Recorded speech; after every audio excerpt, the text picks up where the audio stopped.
Then one foggy Christmas Eve, Santa came to say, Rudolph, with your nose so bright, won't you guide my sleigh tonight? Then all the reindeer loved him, and they shouted out with glee, Greetings, red-nosed wonderlings. Merry solstice to you. Maybe this thing can find its way back later. The sun has made its way to the Earth's southern lean. And of course, this means it is solstice time, the rebirth of the light. Well, what a hemispheric thing to say, right? That would be a very northern hemisphere experience where, of course, we are now out of our longest night. The sun is reborn and begins its slow climb up the mountain. Can you feel the goat in that? Right? Of course, the winter solstice sun is the lowest midday sun in the sky, and therefore the longest midday shadow. But, goats have to climb down from the mountain peak as well. And of course, that's happening for our friends down under. So here's to those of you living south of the equator, where you are experiencing summer solstice at this time, of course, right? But either way, we feel the sun's stopping, which is what solstice means. The sun stops. Stops doing what? And the answer is stops moving south, which it has been doing for 6 months or 6 months. Its journey through the 6 signs from its northern bounds, that's the Tropic of Cancer, to the southern Capricorn. I think we have some pretty pictures that'll help us get into that along the way, because part of my intention with the Solstice Mystery School is to utilize this amazing opportunity of storytelling and mythstery to share some of the movement of the sun through the different houses of the 12 disciples. The signs during the course of the year, and to learn things about equinoxes and solstices. And so when we show the sleigh in the sky, pulled by a train of reindeer and led by the red-nosed Rudolph, it's kind of an amazing thing to see. So before I proceed, I just want to say that this particular video is for the believers like you, but not for the young ones who are very interested in elves, especially the jolly big one from the North Pole and the like. So if you have young ones around who are into that amazing starry story from the northern lands, it's time to turn this off and check in with the recording later. For the time being, you can just type in geminibrett.com/Santa and it will bring you to this video at my YouTube page. Speaking of, for those of you who are currently watching this on Instagram, where you're seeing like some little bit of my face, time to head over to the YouTube space, because I'm going to show a bunch of interesting planetarium images, a couple charts and otherwise, and you're going to want to be able to see that on your screen. So I will likely end the stream in that particular place, because I don't want this, I don't want this to not come across. So I'll do that in a bit, because at the beginning here, we're going to talk story.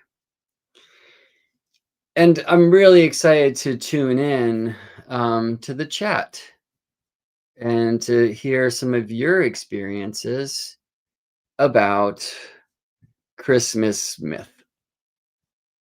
So this is becoming like more interesting and more relevant for me at this time, because on one side, we have a 10-year-old in the house who's currently waking up And then we have a 1.5-year-old baby in the house. And so at this time, it matters much less than it will next solstice and the one to follow. And the question is, do we want to share the Santa story with the little girl? And what are the beautiful benefits of that? What are the potential pitfalls? For me, one of the greatest challenges, well, there's many. One, of course, we don't want to just promote consumerism, Christmas, or holy days, holidays, whatever it be, however you celebrate that in your faith. We don't want this to be how many presents are there under some tree with no thought for why a tree, or all stories about some toy maker from far away. In my feelings, with no thought about the pole and what that means on a whole nother level. And this is a much more sensitive subject, to not speak about the sun without understanding more at this amazing shifting of the seasonal energies, without tuning into that.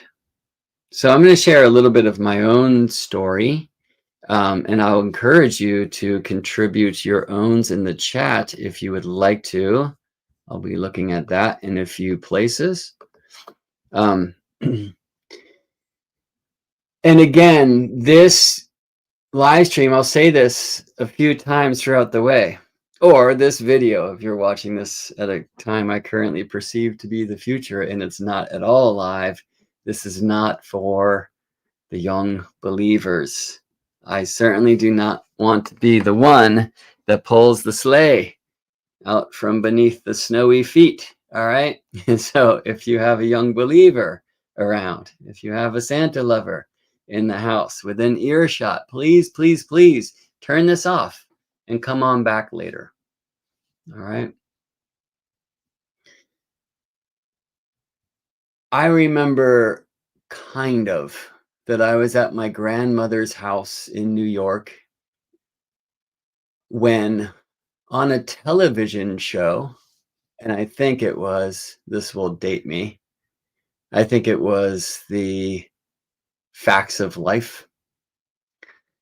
One of the stars was being ridiculed for keeping the belief in Santa Claus.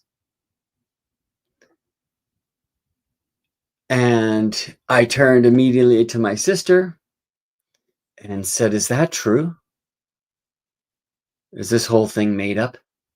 And she kind of went with the, "Yeah, you idiot," opportunity of the older sister. I have one sibling, Hillary, who is 14 months my elder, and she probably wasn't so harsh like that. But of course, worlds came crashing down around me. And frankly, I don't remember much more about it than that. But I will say, I wish I was on the older sibling side of the thing, because there's something about that opportunity of waking up, but also being invited to the storyteller side rather than the one who's being told. You see what I'm saying? It's like, oh, now let's keep the dream alive for your baby brother, or for Koa, it will be for your baby sister. And should we choose to go there with our baby Maya, her brother Koa is going to have so much fun participating with the Santa stories and making sure that the carrots that are left out as an offering for the reindeer and the cookies for the claws have bites out of them and such. You always wondered, well, you know what? I didn't.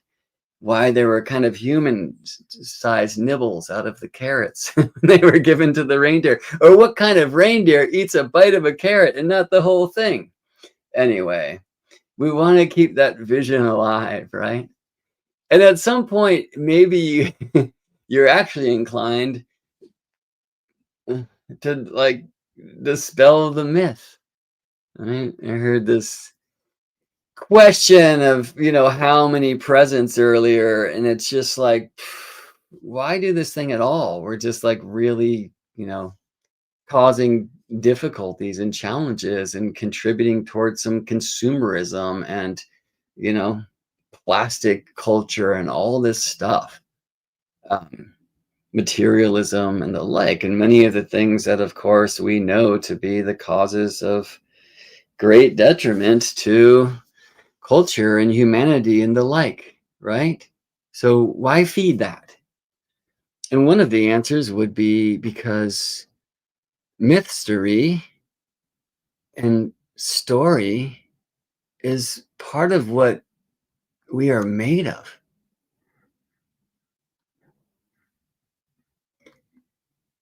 Now, there might be an intentional reason why you want the children of the culture to believe in some great guiding force that's demanding you to stay nice, or else you're on the naughty list and you get the cult instead of, you know, the plastic factory thing of your wish, right?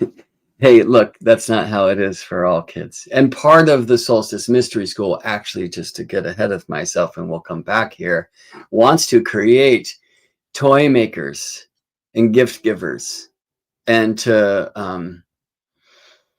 promote xenios, to use the old term for hospitality and charity and the like, right? So I want to get back there because for me, there's an opportunity in this amazing spell to help initiate the young ones into a more full expression of heart and humanity. So we have a lot to do. And I also want to not lens this only within the story of a particular faith. So it's interesting to ask, does Christmas even have anything to do with faith at all? And I know that might sound just purely blasphemous, right? So I want to tell a couple more tales from within my family. And we will start with a scene at which I was not present. Again, this is not a video for the believers in the world. So if you have young ones who are receiving payment for the molars that fell out and are left underneath the pillow or anything like this, please turn this video off, even if you feel like, oh, they're not listening. That's not how it works, friends. All right. So Kyle, my nephew, who isn't now at college and grown, and amazingly grown because he had a significant experience last year that really changed his life. But we're going to rewind to a time when maybe he was 10 years old. And he had a friend staying over for the night, and his friend lost a tooth, and he lost a molar. And Kyle said, "You're stoked, dude. Molars are $5." And his mother, my sister, promptly went to, Kyle, look, we don't know what other families or other fairies, economic structures are, because of course she didn't want to lay some trip on his mother, or the visiting kid's mother, that, she has to give this kid $5 for the molar that fell out of his mouth, because this is what the tooth fairy does at their house, right? And so Kyle and his friend look at each other in a strange way, disappear into his room. And as Hillary told me, it's like 20 minutes later that he comes out and he says, "Look, Mom, and don't lie to me. Are you the tooth fairy?" And she says, "Yeah, I am." And with a little bit of shock, but less so than it would have been an hour before, because his friend, and he had done the math, he says, "Y ratoncito también." And this is because my sister and her family lived in Spain for some time, where many celebrate something similar to the tooth fairy. But it's not a winged fairy who comes to leave some dollars for the tooth that fell out, but rather a rat called Ratoncito Perez, right? So he says, "Are you the tooth fairy? Don't lie to me." She says, "Yes." He says, "Y ratoncito también. Are you the rat also?" She says, "Yo soy Ratoncito Perez. I am the rat," right? And then they had just been to a big Easter egg hunt in Washington, D.C., where they lived at the time. And, you know, they're out in a park with all these kids chasing bunny eggs, which you might know bunny eggs are an internal kind of thing because the bunny's a mammal. And that has to do a lot with what these seasons and changes and fertility and holly and ivy and other things that maybe we'll touch into along the way at Solstice Mystery School here today, like how they resonate, what this is about, right? So he says, "Are you the tooth fairy?" "Yes." "Y ratoncito también?" "Yes, yo soy ratoncito." And then, "Easter bunny?" "Yes." It's like, so everybody, we were just there and everybody was just lying to us. And she's in that place of, well, it's not really a lie. It isn't, right? So that, you know, what is mystery? Now, as we're tuning into the wonderful tales, well, some I've been telling recently of Prometheus and Pandora, of Deucalion and Pyra, right? Like of Pyramus and Thisbe, while we're on the fiery subject, right? Are these things that happened? If we want to get into some of the even more challenging places, not that Prometheus and Pandora and the Great Deluge are not challenging, but let's talk about Persephone and pomegranates, right? What does this do for us? Like, is it helpful for us to have these stories? Do they live somewhere in the code of the human soul and offer opportunities for unfoldment and awakening? Well, does the Easter Bunny do that? Ratoncito Perez, right? Is he going to help your soul grow? What, you know, these for me are actually very powerful questions. And especially the question about who Kyle called the big guy. So, are you the tooth fairy? Yes. Y ratoncito también? Sí.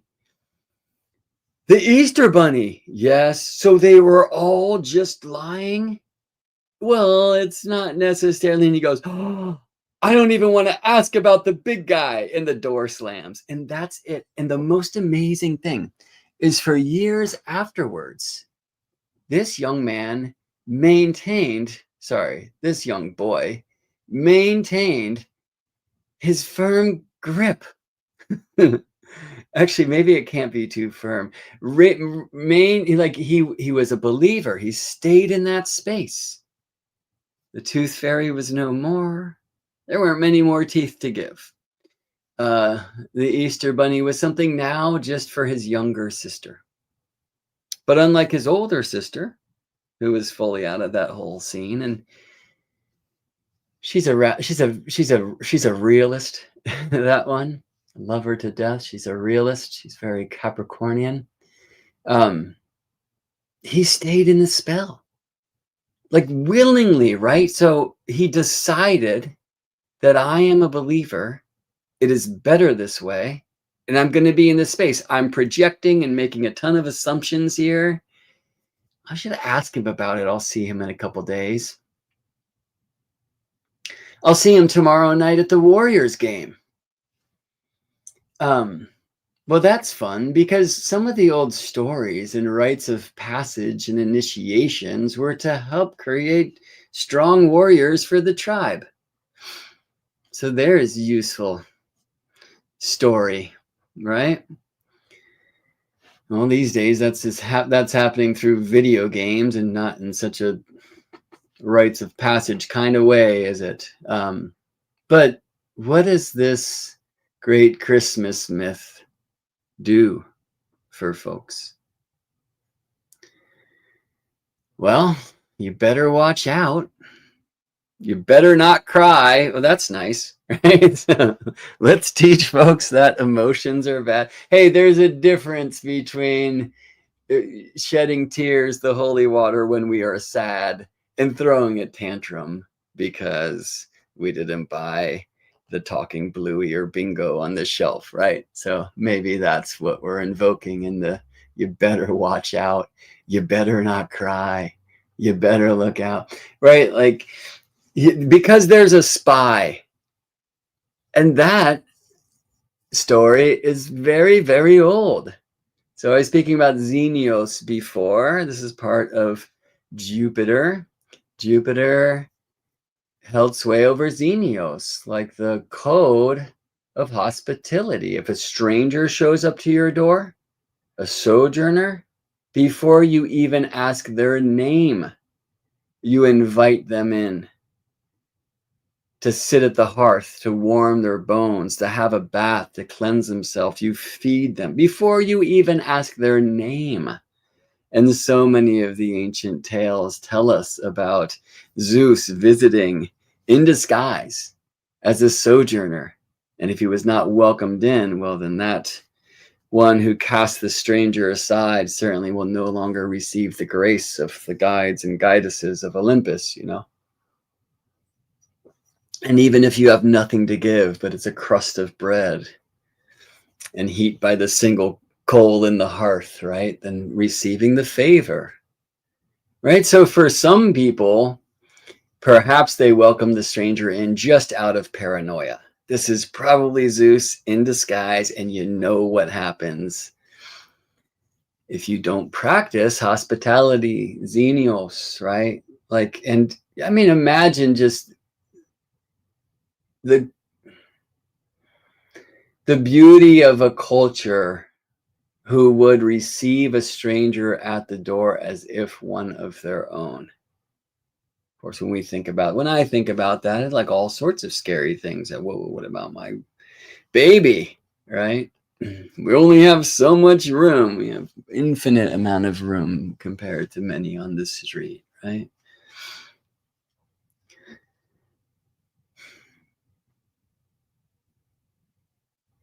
So this, you better watch out. It goes all the way back. Of course, there are many churches who will have ceremonies this week who are celebrating a faith that's very much, you better watch out. You better not sin, or else you will burn in eternal flame, right? Well, that's an interesting thing. For some, it will be, well, no, I'm cool because I'm repenting. I have accepted a Savior who came here to die for my sins, for all of our sins. So join in and you'll be safe on the other side. That's an interesting approach to life, but generally speaking, it's you better be nice. Wouldn't it be more interesting if we invite you to be nice? This is actually your natural way, right? But of course, like the consumerism materialist is actually more feeding the naughty than the nice, isn't it? And maybe we get a week or two of nice. Look, we have nice all the time around here. There's wonderful kids in this house, and I'm sure that's the same for you because you are an amazing being raising amazing children if you choose. Indeed, you are. We're trying to raise ourselves to be nice too, right? But, you know, this pattern is not unlikely for a few weeks of nice after the wish list has been written. And then as soon as the amazing amount of paper is filled garbage bags just because it's pretty to receive a gift, you know, and cut trees, paper, right? Then it's how many days till next Christmas? I'm like now very grateful that my mother had us write thank you notes for everything that came in, even though it was like a bother at the time. But it gave me more presents for what I was receiving, the presents I was receiving. And of course, creating that culture of manners and thank you and please is really nice. And so it's helpful to have mythic vehicles to support that type of positive parenting, right? That would be like one of the reasons on this side that's like, oh, we should definitely give Maya Santa next year. She'll be 2.5 years old. It's like we got to decide between now and then, probably, right? Well, now and Halloween, because it used to be Thanksgiving when you start hearing the Christmas songs everywhere you go. And of course, for folks who aren't practicing Christmas, especially, that must be terribly annoying when you're just like trying to get a cup of coffee and you have to holly jolly coffee. And now that's happening at Halloween, right? It's absurd. And let me just take this little sidetracked here. Like, what do we miss when instead of celebrating this time of darkness? So I'm speaking Northern Hemisphere here. I'm not speaking about the Australian beach Santa with the surfboard, which is also kind of cool. And by the way, a lot of the astronomy we will do and show here is Northern Hemisphere stuff. This is a character from the North Pole, all right? But we're going to speak about menorahs, dreidels, and trees, and some other things that are quite global, at least in their expressions through the keys of sacred astronomy, according to my own belief. Going into the darkness, wintering. And so when instead all of the houses are lit up in rainbow lights and the streets, pointing to one over there, inclined towards shopping and consumerism, are just completely blown up, right? And all the jolly jingle on the collective stereo and whatnot, like, does that keep us from having this opportunity to winter, go into the darkness, experience season as it's meant to be in our bones, right? So like daylight savings time is daylight's losing crime. It keeps us from the natural experience of the seasonal shift. This is something that very much helps us stay human.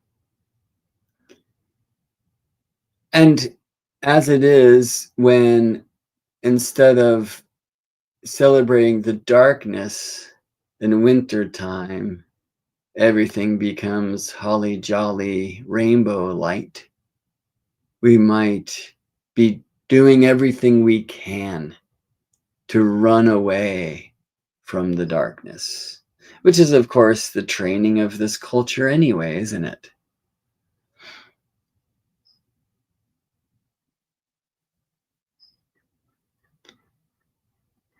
Maybe I should check in with the chat a little bit, and I will in just a minute. But let's, back in the day when we were wintering in caves, and even later on, before those of us who are blessed enough to have a switch that turns light on and a dial or a thing that makes the heat come, right? 2 knobs, one for hot and one for cold. I'm sorry, cold. There's one for naughty, one for nice. I grew up in the desert. right? Like, what an amazing gift and blessing at this time. And it's hard to even know for some of those who live under city lights year long that it is safest to travel when the moon is full. And this idea of the fortnight and the dark new moon nights versus the bright full moon nights, right? When the earth is aglow in her silver light. Like, we don't even know it.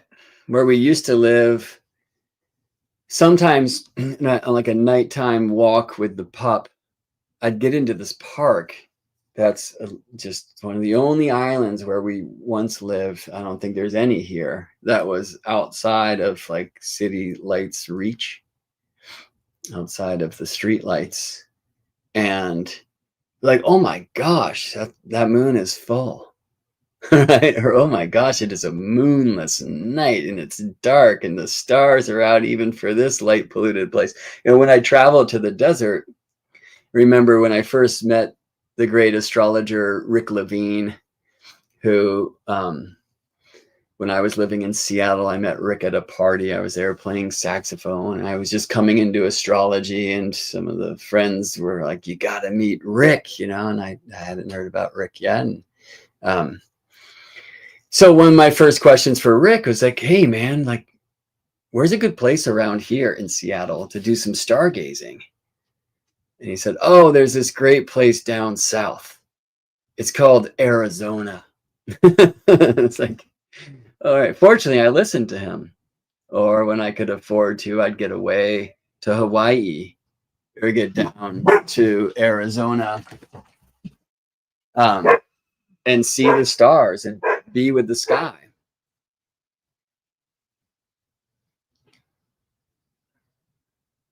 And I want to go at new moon time so I can really see the Milky Way and the things that don't appear in light polluted spaces where I resided then. And now I'm in the Bay Area of California now.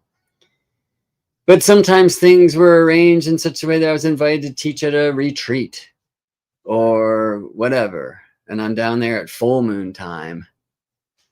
One time I led a lunar eclipse ceremony in Arizona, and some people traveled down from the Northwest with me. And then it was just like, oh, this is kind of a drag because it's full moon, lunar eclipse, and you can't see. You might as well be in Seattle, you know? But then as the moon journeyed through the shadow of the earth, right, it got darker and darker and darker. And as the moon turned orange and red, like the Milky Way popped, it was amazing, right? But many of us just won't have that experience. Like some humans in our day and age will never experience the truth that the sky is dark when the moon is new. And it's not when the moon is full and the night is bright, you know, and silver light, which by the way, like if I'm in Sedona, it's sweet under full moons to take those like night hikes. Like you don't have to bring a headlamp. It's up in the sky. And there's something beautiful about that, you know, but we've really, unless we intentionally go, or unless you're wise enough to live away from the city lights, we don't even really know. And this is meant to be in our soul, in our bones, right? We don't really know that there's a difference between the dark sky of a new moon and the bright nights when she is full. It's wild, right? Like how much of our humanity in our nature, and especially like our animal side, right? So let's talk about the centaur, right? We've like sawed off the horse part, right? And keep ourselves from connecting to the land and to the sacred cycles, right? Most of us are working with a calendar whose months have nothing to do with the moon. And then there's a lot of people I find in the New Age culture promoting a calendar of 28-day months, which has nothing to do with the moon. Anyway, I digress. Back in the day, when you would only travel nights when there was moonlight, not only because of robbers on the road, but because of ruts. Right? They didn't do asphalt back then either, right? So you don't want to break your leg out traveling around in the darkness of the night when also there's big cats and wolves or whatever, or humans, right? So we travel when there's moonlight. And, missing like the opportunity to experience the lunar seasons. For those of us who live in city lights, there's something safe about it, and that's nice. But there's something quite brutal that we really lose in our own personal connection to sacred time. Most of us still have day and night. Although, frankly, with the amount of street lights, it's like they're trying to make nighttime look like day. Most of us are still experiencing the seasons, depends where you live, right? Some in a larger way than others. But most of us, most of the amazing people I'm excited to connect with and share astronomy with, and the importance of having an intentional practice with the sky and reclaiming some of what was just natural, which help us become more natural, you see, are really disconnected from the shifting shapes of the moon during the course of the month. Like many of us know it more on a chart, on a piece of paper or a computer screen than we actually do in the sky. I'm not talking about you, of course, you're amazing. But this is something that we can come back into. And by the way, the moon is merry. Okay, so we can't share all of the keys today, but there's a little hint because the sun, he said, what, the son of man, let's say the son of human, so everyone feels included. Though, man was a genderless word, and I'd like to take that back. So there was a difference between weirdman and whiffman, but men was human, it was all of us, right? So the son of man is the son of all of us. But I think, and of course, I'm not the first to suggest this, that if you turn that O from S-O-N to an S-U-N, and these 12 disciples, or in a different previous tradition, the 12 tribes, and you find that there is resonance with the 12 signs, a lot of interesting insight will come to life. Who is this guy? I'm not sure. But if I have my twins Smurfs here right now, I could share very likely Didymus Thomas. So if you're aware of that name, I'd love to share that. Thomas means twins, and Didymus means twins in a different language. I think it's pretty clear that some of the ancients were trying to get across the mystery truth, the secret key, that Didymus Thomas is the one that you and I call Gemini. And of course, I get into trickier territory when I'm speaking about Christ than I would in speaking about Santa Claus. So maybe I should stick with the big guy. But while I'm there, let's show you a little thing. I'm gonna have to search around because I wasn't quite prepared for this bit. Let me see if I can find a slide about the time when the constellations were Christianized.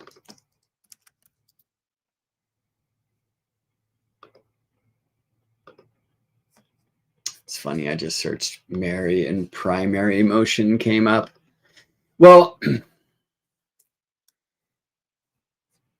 man, I want to read this quote to you.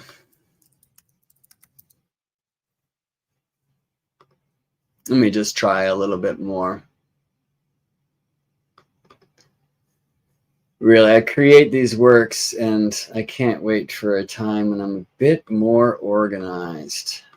All right, yeah, let's just go here, okay? Right. And this would be one of those times where those of you who are watching in a place where you're only seeing like this much of my face would benefit from heading over to my YouTube page. That can also benefit me and my work, by the way. And while I'm there, let me just say that please like this video if you like this video. Share it around with fellow seekers. It really helps my work, and I would greatly appreciate that. And it also spreads the word. And we're going to share many, many more today. We're in it for some time. And so just know that when you have to go, you can come back to this and see the rest by typing in GeminiBrett.com/Santa. Gemini Brett with 2 T's, of course, twin T's, Gemini T's. Okay, because we're going to start looking at some images, full screen, and I would love for you to be able to see them with me. So if you're watching this at Instagram right now, just type in GeminiBrett.com/Santa, and you will end up, let me test this. I think you'll end up right away in the live. Yeah. Tested. That's currently being broadcast, or later in the future that will take you to the recording. All right, so let's go. Some buttons, one of these, one of these, one of these, one of these. Okay. And what do you see on the screen? Hopefully a sarcophagus. Oh, sorry, a mummy in a coffin would be the word, right? So from Kemet, from the land we now call Egypt. Now, it's said that if you are in an honorable position, a wealthy enough position to be mummified when you die, that's a 70-day process. And many say that's because that's the amount of time that Sothis, the star of the Greeks called Sothis, when they came to Kemet, but a star that was associated with Asur or Isis. 70 days back then was the amount of time that star would be invisible during the course of the year, right? When the sun came and took the Isis star beneath the beams and then later revealed that. Now that star, at some point back in the day, and certainly not for the thousands of years that the Egyptian dynasties reigned in the desert, oh, even before when it was not desert too, but there was a time when Sirius or Sothis or the Isis star would be reborn, coming out of the beams of the sun and have its heliacal rising in the morning side around the flooding of the Nile, which happened before the Nile was dammed at June solstice, northstice time. Jen Fisher, I'm seeing that you just came over and that the GeminiBrett.com/Santa link works. Thank you. Okay. Anyway, so let's tell the tale of maybe the first who underwent this. And I guess he was twice born in an interesting way, because this was the one that many of you will know as Osiris. So Osiris and Isis, Asur and Aset in an older language, but that's how the Greeks knew them, right?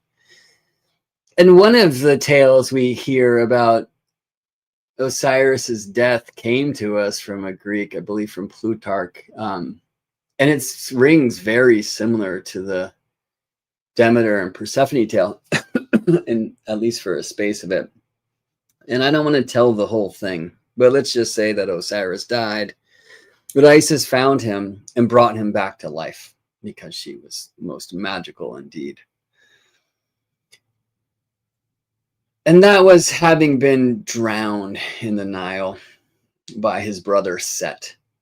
So the next time after Osiris was brought back, born again, Set didn't mess around, and he cut Osiris into 14 pieces and distributed those 14 pieces around the land of Kemet. And it said that Isis, along with others like her sister Nephthys and Anubis and Jehuti, who you may know as Thoth or Thoth or Tot or Tot, And others went seeking these pieces of Osiris so he could be reassembled and then reanimated and brought back to life. Well, it said that one of the great temples was consecrated where each of these pieces was discovered, and there's 13 of them because the 14th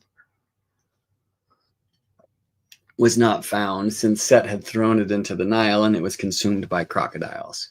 And this was an important piece because at this time Osiris and Isis did not have an heir.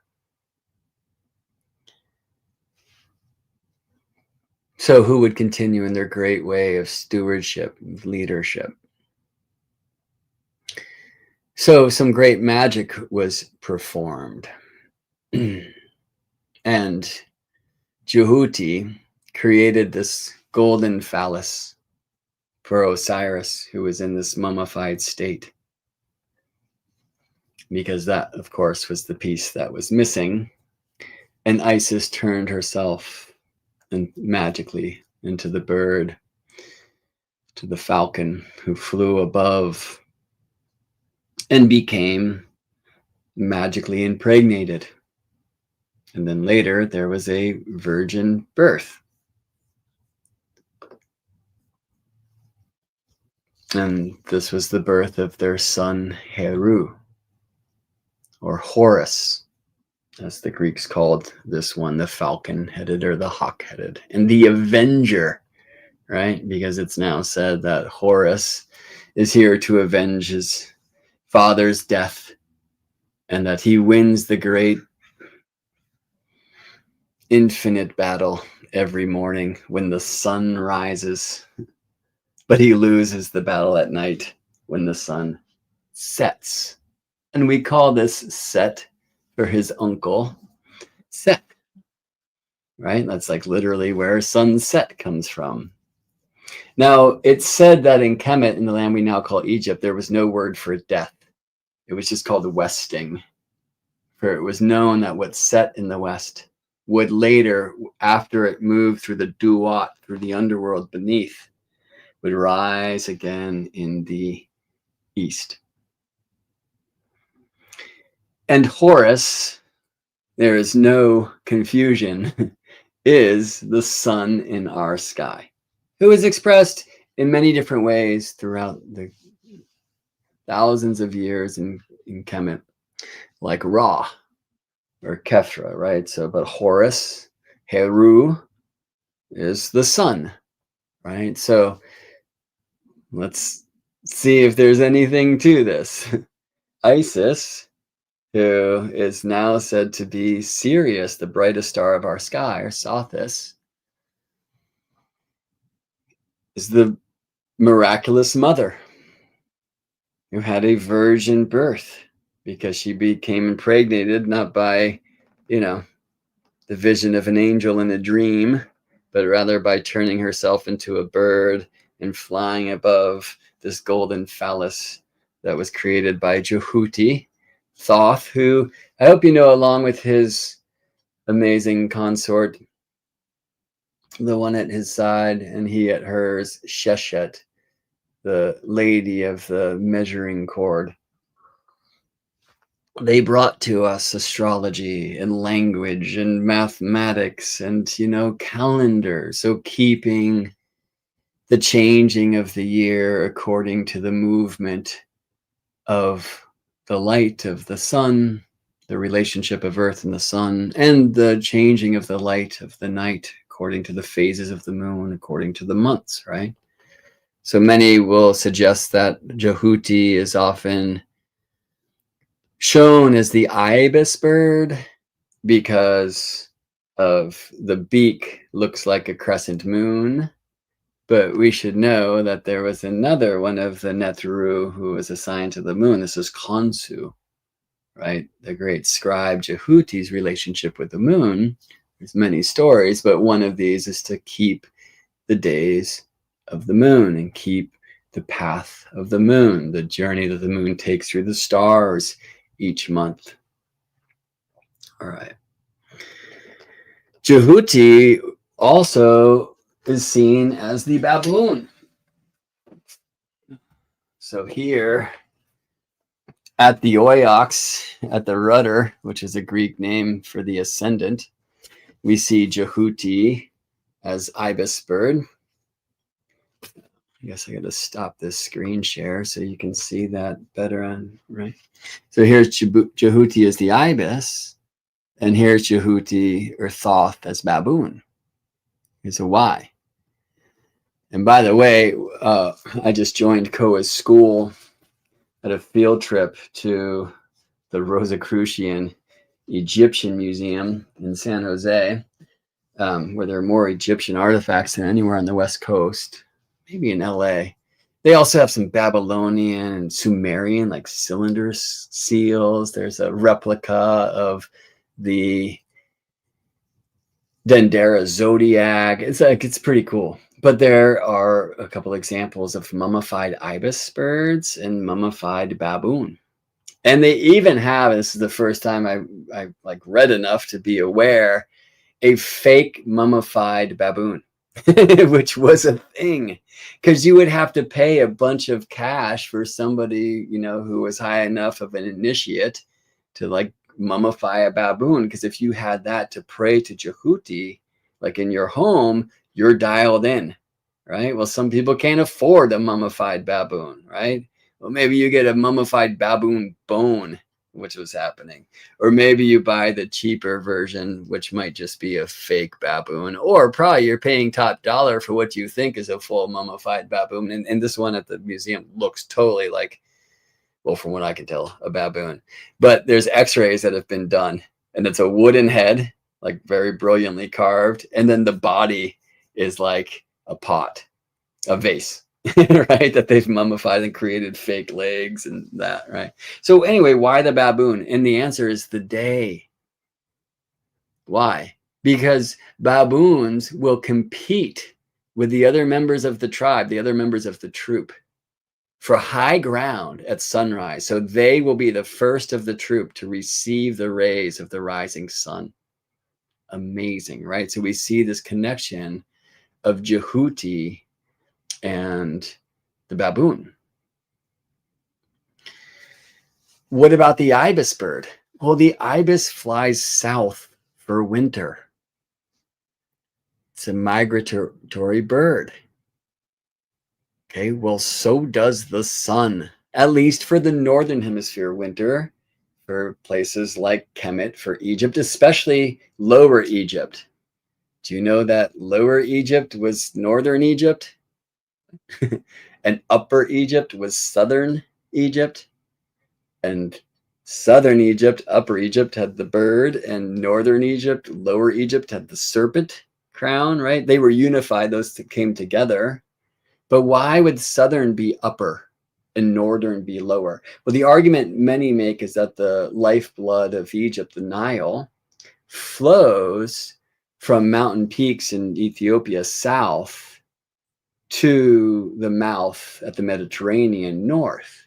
That's a great reason, but I believe it's all about the sun, because in northern hemisphere places like in Kemet, and I should say places north of the Tropic of Cancer, the sun's south at midday, up. And in the middle of the night, the sun is down beneath the ground in the north at the IC. In the middle of its journey through the underworld, through the dewat, before it rises again in the east, reaches in the south, rests in the west. No word for death, just westing, right? And then roots down beneath the ground in the north. Okay, so ibis, migratory bird, flies south for the winter like the sun. The year. Baboon celebrates the rising light, the day, you see. All right, well, this wasn't in the plans today, but I want you to relate some of our ancient mystery traditions with some that came later. So Jen says,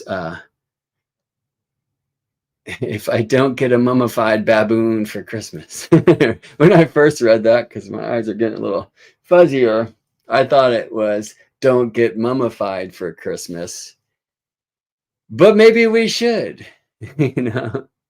There's a comment here that the Rosicrucian Planetarium in San Jose was your first knowledge of the great year, the Platonic year, the year of the precession. That's amazing to hear. And that's in these tales too. And, you know, sadly, when I was just there, the planetarium is closed, but it's because it's being renovated, and they're birthing an alchemy museum there as well. So you might want to check in and head back. Let me know. We should do a field trip. It's a pretty amazing place. And don't sleep on the library there. It's amazing. All right. Let's get back to this pretty picture.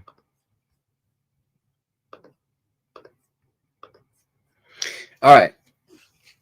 So 70 days here. And then it said that after Osiris himself went through the Duat, through the underworld, that he rose in the sky as the stars that most of us know as Orion. And by the way, there's an interesting tale of Orion who was blinded because of some terrible thing he did. And then Orion had to find a young one, and the youth is the energy of the east, to take him to an Apollo temple, the sun in the east, where his eyesight was returned. And I'm sure that is the time of Orion going under the beams of the sun, right? So we can't see Orion. In other words, Orion is quote unquote blind. And then the sun passes Orion by. That is happening at Solstice time in our day and age, because Orion's club is pointing to the Tropic of Cancer in the sky, in the middle of the sacred hoop. I don't have time to reveal how this is the most important mystery key of our day and age, and that at the other side, where the stinger of the scorpion and the arrow of the archer and the knee of the serpent tender all triangulate at galactic center, the galactic cross of the sun's path, the ecliptic, the heart of the zodiac, and the Milky Way band on that side of the sky is now hosting the precession of Earth's south pole. In other words, the Tropic of Capricorn. We're going to see some slides around that in a bit, right? But in our day and age, it's a very important thing to the hand of the high man, to use the Celtic prophetic tradition, right? Orion's club is pointing towards the most northern degree of the sun's path. That's the Tropic of Cancer. And this changes with precession. This is a once in about 26,000 year alignment. This is the galactic alignment. This is huge. All right. We'll get back to some of that because it's very alive in kind of the deeper story that wouldn't really unfold for the seeker until like level 5 of the Solstice Mystery School. All right. We want to start, I feel, actually with some of the Santa stuff, and more importantly, the tree. Or if you're of a different tradition, the Dreidel does this in a very powerful way. And maybe speak about the planets too. And so the more Menorah can really help us there. All right. Anyway, so this is an image I took actually in Sedona. And obviously a long exposure. So some cars are lighting up the road on the way up to the airport there. And we see Orion kind of kicking the tree. And that might look like the sun over there, but that's the moon, who was very bright that night. On the very right, you see the star Maya, the eldest sister of the Pleiades, for whom my daughter is named, the mother of Mercury, of Hermes. On the very left of the frame, the bright star you see there is Sirius, or Sothis, or the Isis star, who travels with Osiris, right? Who many of us see as Orion. Now, rather than this hunter, I prefer to see Osiris, right? Like the great leader, the great king, the pharaoh there. Or in the Babylonian transmissions, this was the true shepherd of Anu, right? And instead of Orion's like sword or club, it's the crook of the shepherd, which I also very much appreciate. Well, shepherd, that sounds kind of resonant with some Christmas tales, doesn't it? So we move forward. And we see, yeah, an image here, thanks to Stellarium astronomy software, of Orion, right? Club and all. And we see on the right a statue of this great trinity of Orion and Isis and Horus or Heru.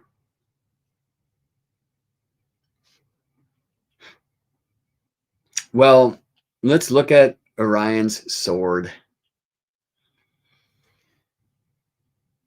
This, of course, would be that golden phallus of Osiris, through which the sun of our sky was magically born.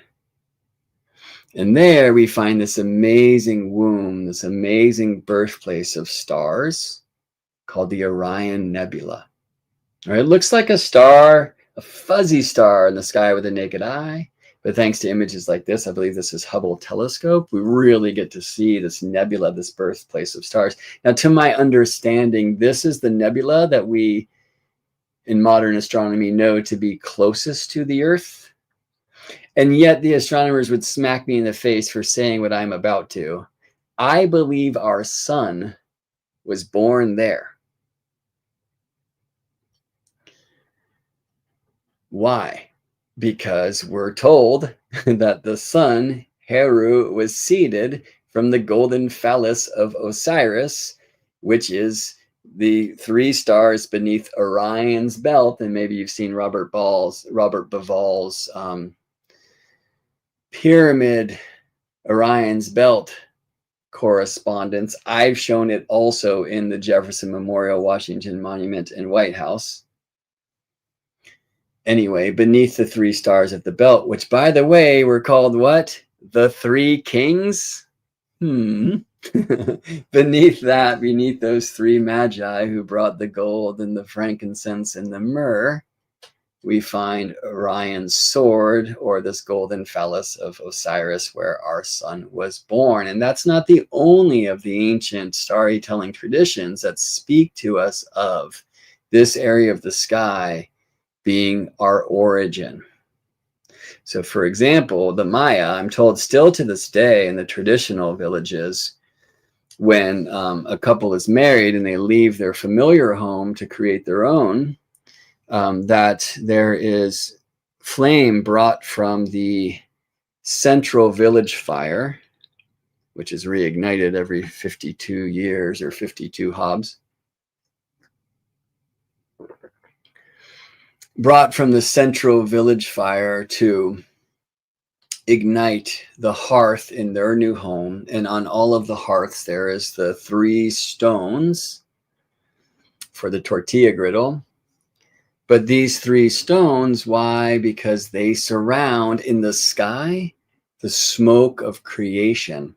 And these are those 3 stars, Mintaka, the easternmost belt star of Orion, and the 2 feet, which we call Scythe in Dreidel, right? Creating this great triangle in the heavens that surround the smoke of creation, which therefore, of course, would be the Orion Nebula.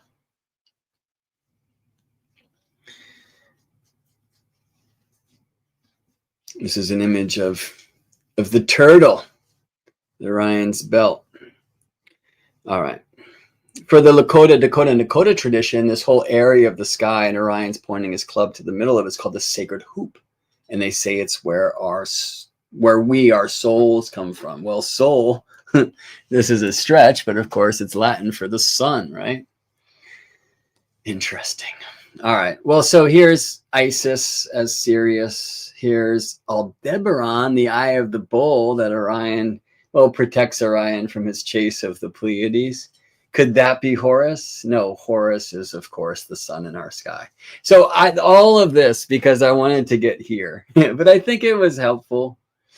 And now, by the way, any young believer will be too bored to stay. Yes, because then we're going to get into the stories of the big guy.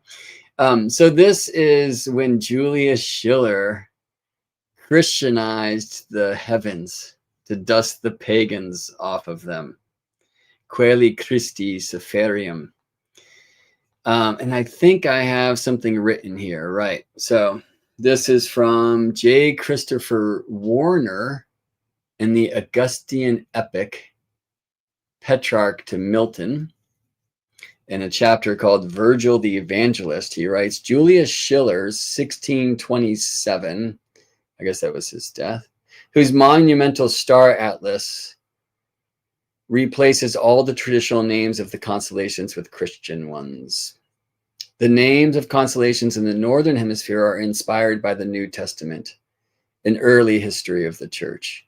Aries is now St. Peter, for example. The Corona Borealis, the Northern Crown, is of course Christ's crown of thorns. Cassiopeia is Mary Magdalene. Now, if you know something about the Greek stories of Cassiopeia, you know that that's not an honor for Mary Magdalene, though it does help us find the pole, and therefore Santa's place, that great constellation.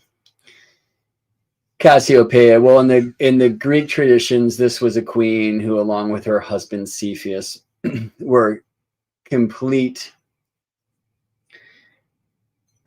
defiled by hubris, and they destroyed all the temples of the gods and goddesses. And if it wasn't for their daughter Andromeda, all would be destroyed because she was reverent and kept the faith. So Cassiopeia and Cepheus, etc., are tied to their thrones in the heavens. So we can witness them upside down every night and throughout the year, tied to their thrones and the shame of their hubris. So I share that only because assigning Magdalene to Cassiopeia is basically a continuance of the terrifying way that some traditions dishonor the feminine, right? Who is likely the wife of Christ, if you follow some of the mystery traditions. Mary in orange versus Mary in blue, right? Mother Mary, the Virgin Mother, and that Mary in blue dates back, some would suggest, to Isis with her starry robes, because Isis is a star of the sky. All right, let's continue here. The planets of the solar system also have new names. Saturn is Adam. Jupiter is Moses. The sun is Jesus Christ. The Earth's moon, the Virgin Mary. Okay, well, I share this with you because Saint Joseph, right, the father of Christ, just as I guess Osiris was the father of the sun, Horus.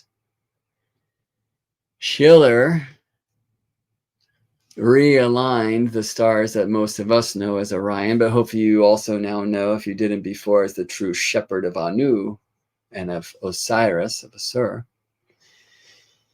This became Saint Joseph. And so St. Joseph soared in a less connected way in the myths of that tradition would be the birthplace of the sun, Jesus Christ, in our sky. Again, you wouldn't want to share this tale in every church on the street, but I often find that there's some interesting astromythic keys in some of these big books of old. All right, well, Magdalene, Cassiopeia, but Mother Mary, the moon. Do you know there were 3 Marys at the crucifixion? So Christ on the cross, right? So Magdalene, Mother Mary, and there's a lot of confusion about who the 3rd Mary is. Is it an aunt? I imagine it looks more like this: the maiden, the mother, and the crone, because those would be the 3 moons, right? The waxing moon, the moon when she is full, the mother, and then the moon on the wane, the wise elder moon. Let's just be here since we are. So, and the first day of unleavened bread, when they killed the Passover, his disciples said unto him, Where wilt thou that we go and prepare that thou mayest eat the Passover? And he sendeth forth 2 of his disciples and said unto them, Go ye into the city, and there ye shall meet a man bearing a pitcher of water. Follow him. So this seems to be a transmission in regards to the age of Aquarius, the age to come. And he suggests that Christ, born of the Virgin, is the avatar for the age of Pisces, is the equinox point, the east equinox point, the Aries point is precessing through the constellation of the fish, or perhaps the 30 degrees assigned to sidereal Pisces, and therefore the west equinox point, the Libra tropical point, is now precessing through on the other side, the stars of the priestess, the Virgin, Virgo, or through 30 degree slice that is sidereal Virgo. I know I'm speaking tech, and if you haven't been initiated in those ways, well, that's for like Christmas mystery school, solstice mystery school, like level 5. All right, so we should get back to level 1 and find our way there, or at least speak about what the different levels are along the way. This is all still coming into form for me. And why a solstice mystery school at all? Well, we're going to go there. Let's just read the last line here, though. And in the evening, he cometh with the 12. Okay, well, one thing I've decoded is that while that speaks about the dawning of the age of Aquarius, we learn shortly thereafter in this book when. So this is when Jesus is on trial, right? Being encouraged to blaspheme publicly, so there can be justification of his murder, the crucifixion. Now, the sun on the cross is a very astronomical thing. But Jesus remained silent and gave no answer. Again, the high priest asked him, "Are you the Messiah, the Son of the Blessed One?" "I am," said Jesus, "and you will see the Son of Man sitting at the right hand of the Mighty One, and coming on the clouds of heaven." Well, that is an image of our day and age in precession. And by the way, it's painted on the ceiling of the U.S. Capitol building. This has been my contribution to some of these mystery alignments. Many, like my first teacher, Daniel Gemario, and the great, sadly now late, John Major Jenkins, whose wonderful book, Galactic Alignment, you ought to read. Wish I had a copy of that right nearby to show to you. They very much focused on some of the cosmomythology from many traditions at the other side of the sky, the Golden Gate, galactic center space, and that cross of the sun's path, right? The Earth's path about the sun, or the plane of our neighborhood, our solar system, and then the Milky Way band, the plane of our city, our galaxy. They cross in two places, and one is on the galactic center side, where we just, here in the year of 2025, if you're into that whole Gregorian trip, had a Sagittarius new moon a couple days before the solstice, 1.5 days before the solstice this year. But on the opposite side of the sky, where I learned from Daniel Gemario about the sacred hoop of stars, I learned much more about that when then reading a book that he recommended, which is Lakota Star Knowledge by Ronald Goodman. Really, Ronald Goodman being a messenger, having interviewed many elders in Dakota space.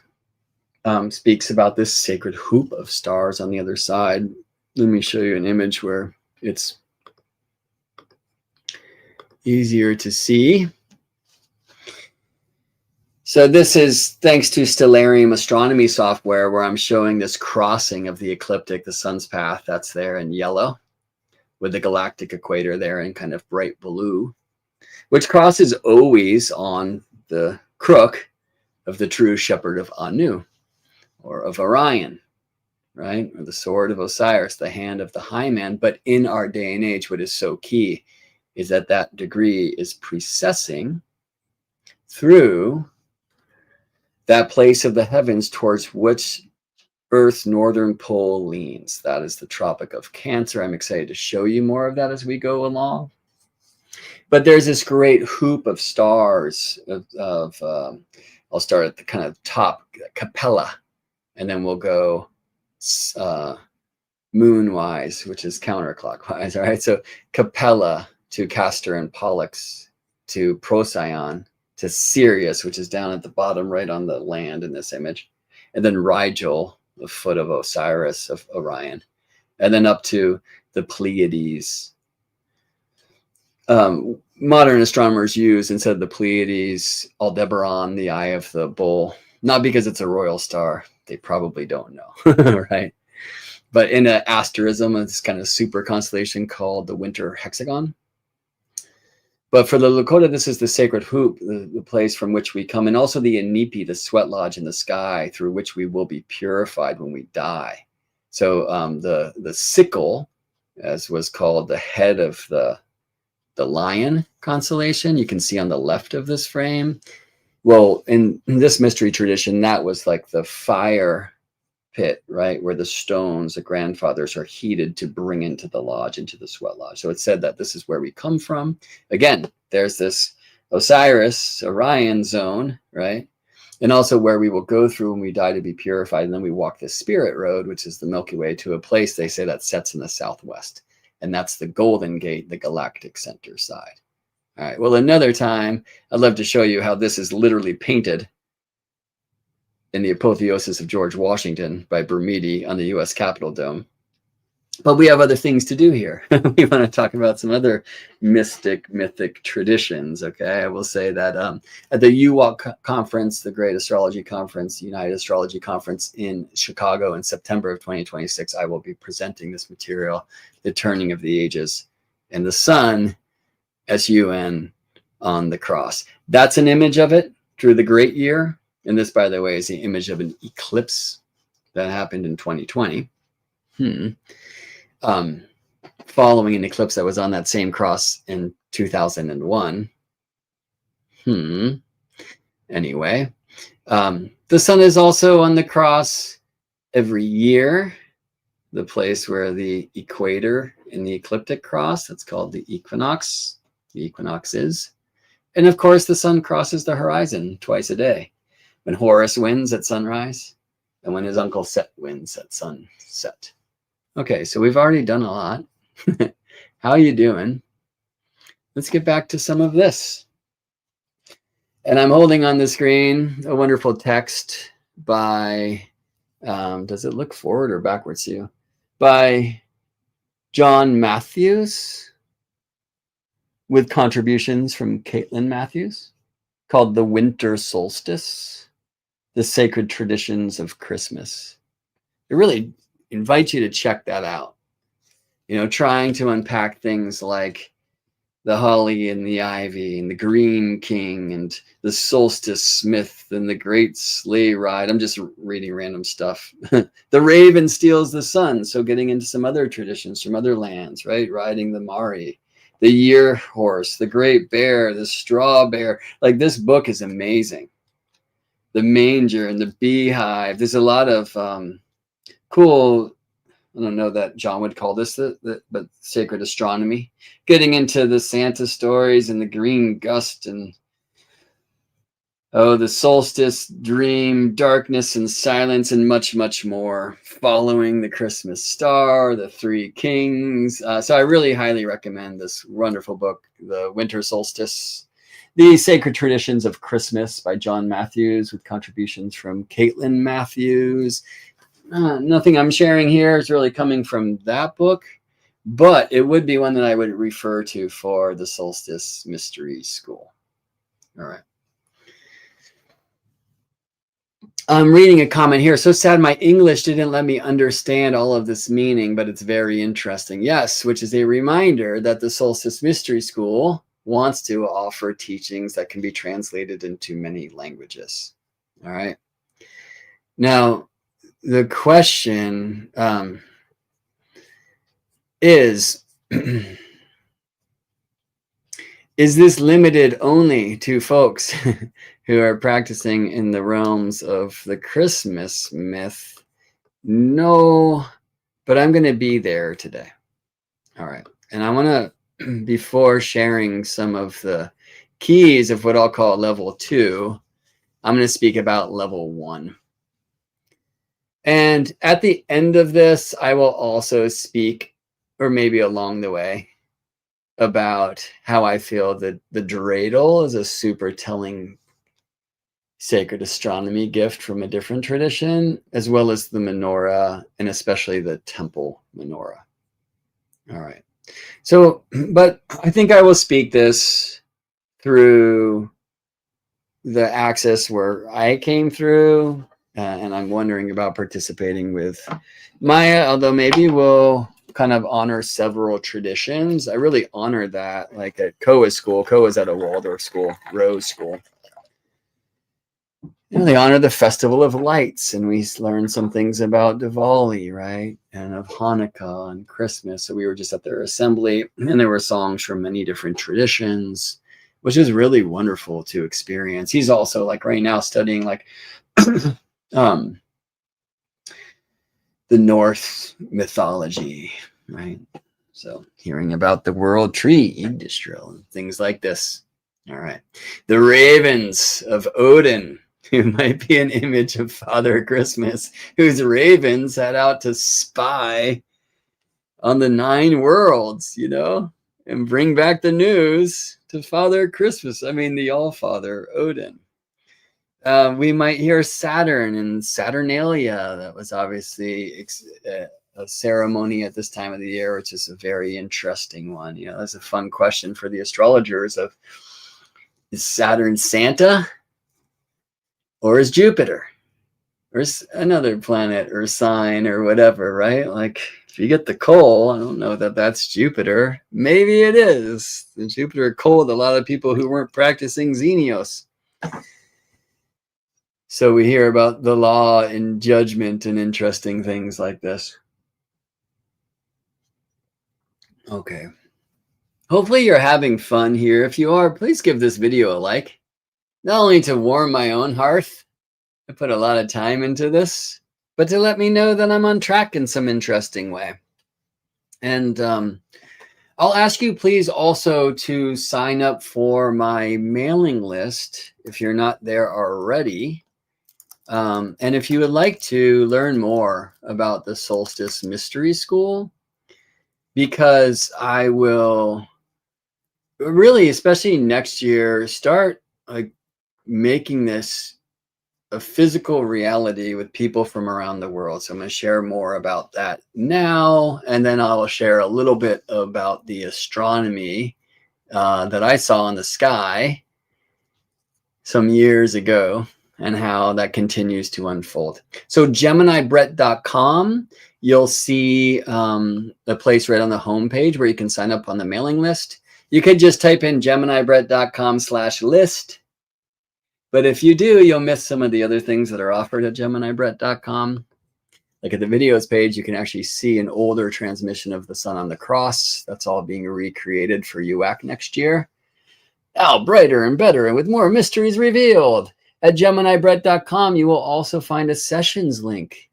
You can support my work and my own journey and my own need to provide for my family. By booking a session with me, it would be greatly appreciated. I have so much gratitude for it. I invite you to use through the calendar year the coupon code GRATITUDE. So when you schedule, you choose your session, you go to book and you choose your time and all that. The very last page, there's a place for a coupon code and you type in GRATITUDE, and that will give you 12% off of anything I do in the readings realm. And check out the constellations community there at Gemini Brett when you're around, please. But I would really, really gratefully appreciate you sharing my work. And some of that can be literally as simple as liking this video where you are watching it and sharing it around. Share the gifts. It's that time of year, right? And I would appreciate that support. All right, moving forward. So I'm going to read a few things in the comments here. Winter writes, I love the Santa story, but no one ruined it for me traumatically. I figured it out on my own. And I grew up with the seasonal Rudolph TV shows, which I always loved. We hear in a name I cannot quite decipher, which are my favorite ones. Hi, Gemini. This is the best programming I could have clicked on Solstice. Let's explore this intersection between culture and myth.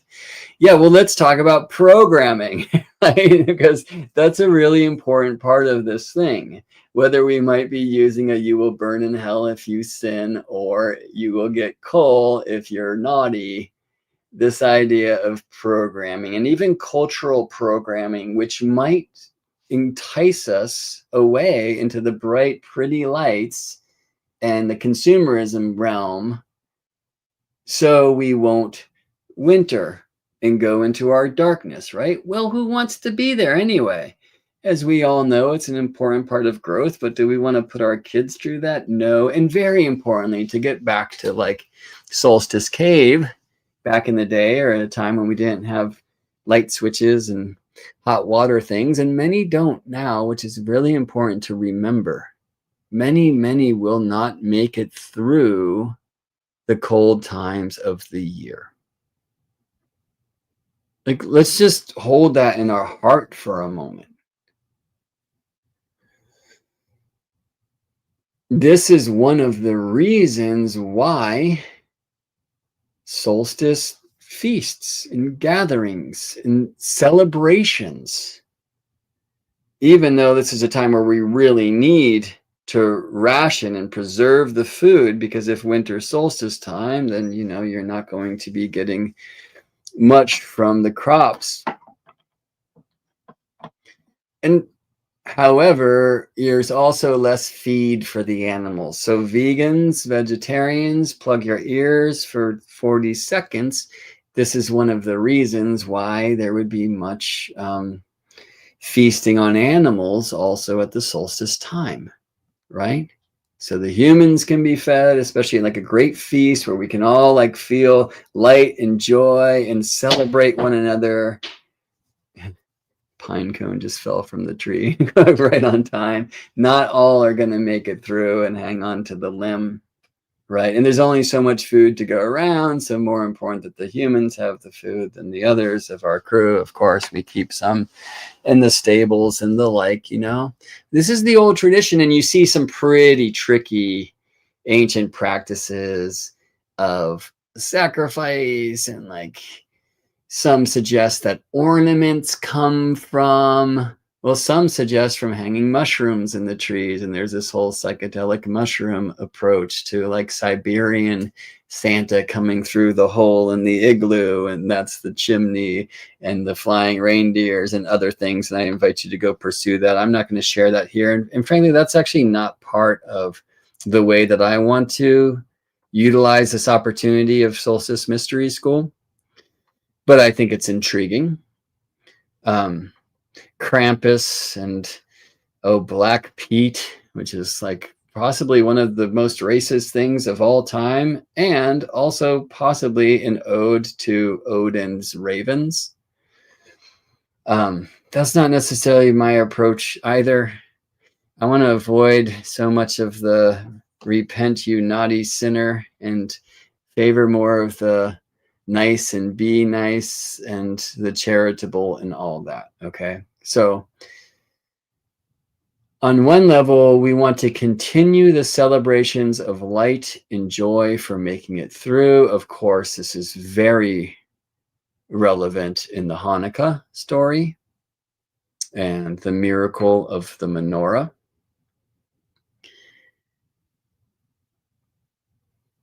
These traditions of light in the darkness and of gathering and of culture. And I love the images. I mean, back to Saturnalia and well before this, of gift giving, of spreading joy, right? And keeping the light and celebrating also the birth of the sun. Now that's a Northern Hemispheric thing to say, a winter solstice thing to say, but out of the longest night, the sun is reborn at the winter solstice time, right? I also want to make sure that the Solstice Mystery School is not only for Northern Hemisphere folks. In fact, there are some great Southern Hemisphere starry tales and other magicians who I feel can be great keys, or at least their work can be great keys, like doing some of the snowflake work that we see from Veda Austin, for example, who I believe, and somebody could correct me if I'm wrong, is from New Zealand, who's taking some of the work of that we saw from like Masaru Emoto and like the hidden messages of water. And instead of working with like, microscopes we don't have or can't afford to observe the geometry and patterns in water when we play Bach versus when we play Metallica at them. And when we pray and consciously like can help clear pollution from water and realign their crystals and all that amazing stuff. There's ways we can do this with rice, by the way, which I feel is a great experiment for the Solstice Mystery School, because part of this is to help kids know that magic exists, right? One of the great difficulties and potential pitfalls with this programming of there's this magical guy and there's these elves and in one night all around the world, toys for all the boys and girls, right? Like, and then when that spell, that rug is pulled out, right? When that sleigh is taken away, like, oh no, magic doesn't exist. Now I can be a sober adult, get to work, right? That's one of the gifts of being an older sibling. Now it's like, okay, cool, but we get to be the myth speaker. But that's a temporary thing. And that's not a magical thing. So the intention of the Solstice Mystery School is to keep magic alive. So thank you for using this word programming, because it gets me back on track of the most excited thing to share.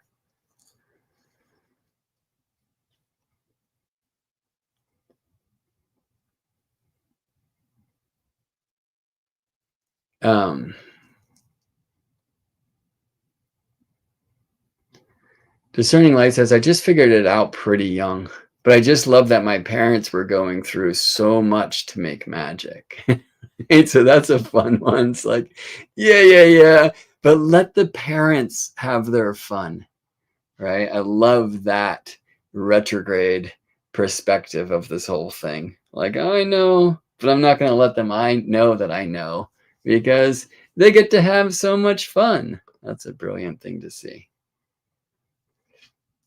Ellie says, personally, I think we should keep the festive, bright, and colorful lights up for the whole of winter. It's an interesting thing, right? Again, like, it doesn't have to be an avoidance of the transformative gifts of the darkness to keep joy and brightness and hope alive. In fact, it's very necessary. And so, but this is like, Ellie is a very intentional being, right? And an astrologer and a coach, and very honored to know her, right? Like,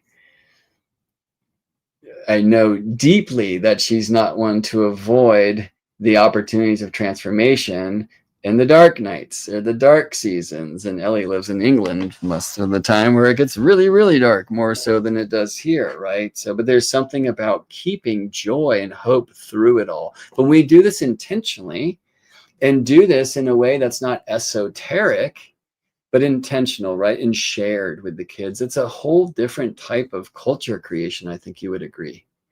Here, my son kind of figured it out, and I kept making the magic, and he played along. And we would giggle and wink at each other about it. So that's it, right? That's the mystery school bit.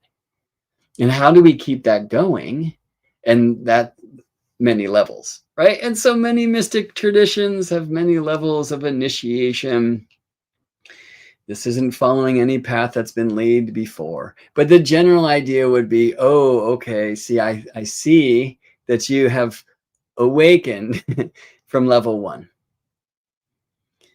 And instead of that being, and therefore magic doesn't exist, now get to work, be an adult, grow up, be real, get sober, right? It's now you are ready for the real magic.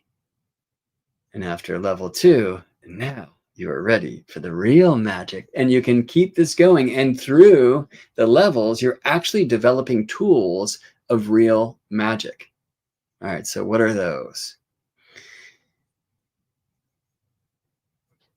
May the longest night and shortest day give rest to your mind and soul. May the earth find peace as the cycle of light works its mystery on the light within and without. Beautiful. 2BUT77 writes that to us. That's the message. Ellie says, it's like the snowman. If you are familiar with that tale, eventually the myth melts and fades back into the earth. I believe the snowman is frosty, so, right? There must have been some magic in that old silk hat they found, because when they put it on his head, he began to dance around. Oh, right. And by the way, for me, Christmas songs themselves are wonderful vehicles for learning music, because the melodies are on one level simple or just known, but they're actually quite amazing. So I think that's the snowman myth. Olaf is a place I go there too. In summer. All right. We call it the spirit of Christmas and focus on winter solstice. Yes. Yes. And then mentioning we better watch out in the Krampus thing. Good morning from New Zealand. I'm glad to know, Julie, that we have the southern side and summertime represented. Greetings. Jennifer here writes, my son's first Christmas, everyone said we had to go see a particular local Santa. It took 3 tries. He was so popular. And I was struck by the feeling that this man was the true Santa. Sweet. People who can really go there, right? It's amazing. And I was far from the only adult who said that. I had always been sad when the Santa myth ended for me. But this Santa revived it. He is a magical man. Interesting.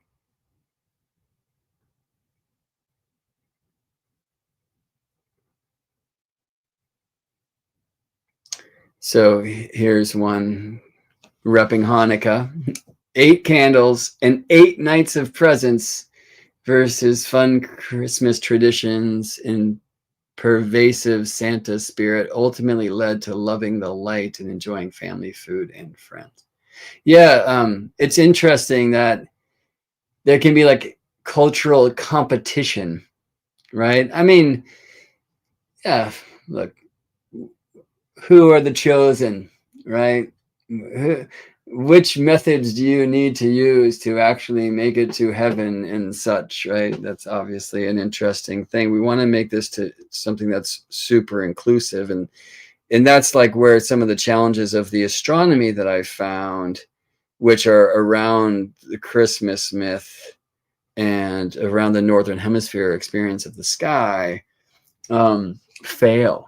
And so I'm very like aware of that. Okay, well, I want to share those. I want to like keep reading a lot of these things because it's so wonderful to hear experiences. One says, I love your storytelling. I'm going to come back and watch this when I have time. I'm glad. Welcome back from a time I currently perceive to be the future.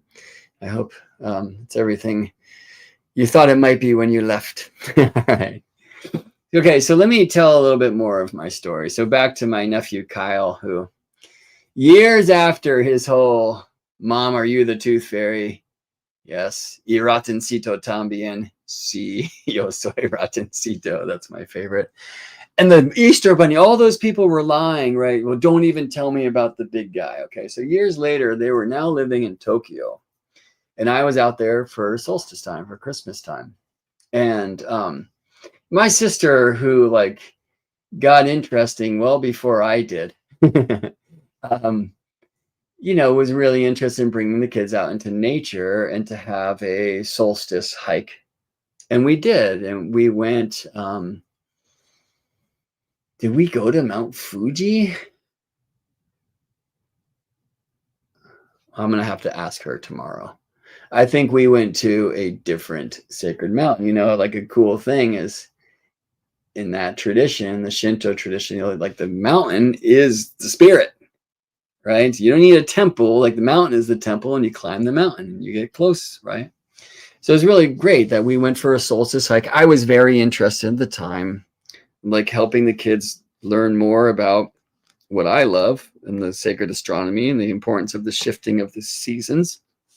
They were actually preparing to go through a very difficult time. My sister was in a really difficult time, in a really dark night time, and their family was not going to make it through that time, which proved true. I mean, the marriage of the parents, and it's been years and years since, so I'm trying to like hold space for that, and also some of the importance of connecting intentionally with day and night, of waxing and waning, of dark moon and bright, of the seasons of the year. These are truths of natures that will help us model the seasons in our own lives and the cycles that we each go through, right? This is one of the reasons that many of us have been called to astrology, yes?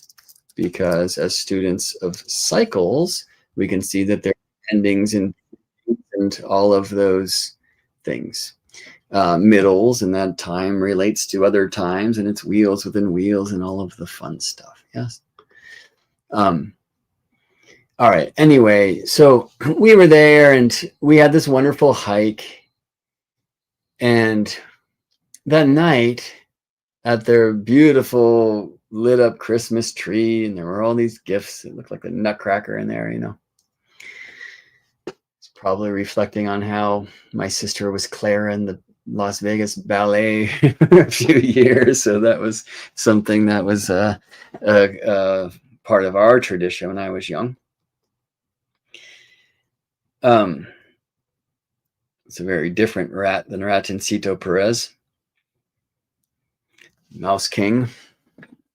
Anyway, I was asking the kids to teach me about Christmas. And didn't hear about Christ. I heard about Santa Claus and the elves and the amazing miracle of this cat traveling the world and delivering toys to all the girls and boys. And, part of that was me just like checking Kyle out. It's like, is he like, he still believes, or he like, what's happening here? Maybe thanks to discerning light for your share, like maybe he was just trying to not only keep it alive for his younger sister, but for his parents and his uncle too. I don't know. But I was like, yeah, I know about that one. And by the way, they were practicing with Elf on the Shelf. Have you heard about Elf on the Shelf? That's the scariest thing to me. That's this elf that the parents are supposed to move every night. And then the kids every day find the elf. And that's just this game you play on the way to Christmas time, which on one level is like, game's good. But the elf's job is to be a spy for Santa Claus and watch everything you do. And if you touch him or anything, the gig is up and you're done. Winter agrees. It's creepy.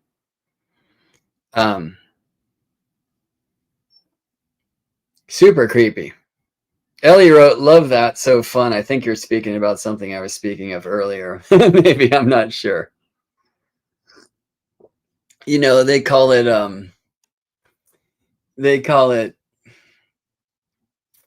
this Christmas tradition. Well, it's like 6 years old, and maybe 20 now, I don't know. And there's a book, but for me, it's like probably a Christmas tradition created by the NSA, like literally, what I mean? They're always watching. All right. So I don't love that one personally, though it is fun to like hide the elf and then watch the kids discover the elf and all that. I have to admit, I love games. I'm a mercurial being with the messenger and the fifth. And so that's part of the Solstice Mystery School too. Like, let's have games. Okay, I'm going to share a tale now from a friend in Seattle who spoke about when his son had this great awakening. Now, this son is a very sentimental being. One of my favorite stories about this kid is how when they went to go trade in the old minivan for a new minivan, the kid was really excited about the new car, helped pick out the new car and all that stuff. But then when it was time to drive away in this awesome new car, he broke down and cried and was just so sad about their minivan. Like, that was his car for his life that they were leaving behind. Like, he didn't like quite put it together that the new car meant the old car was going away, right?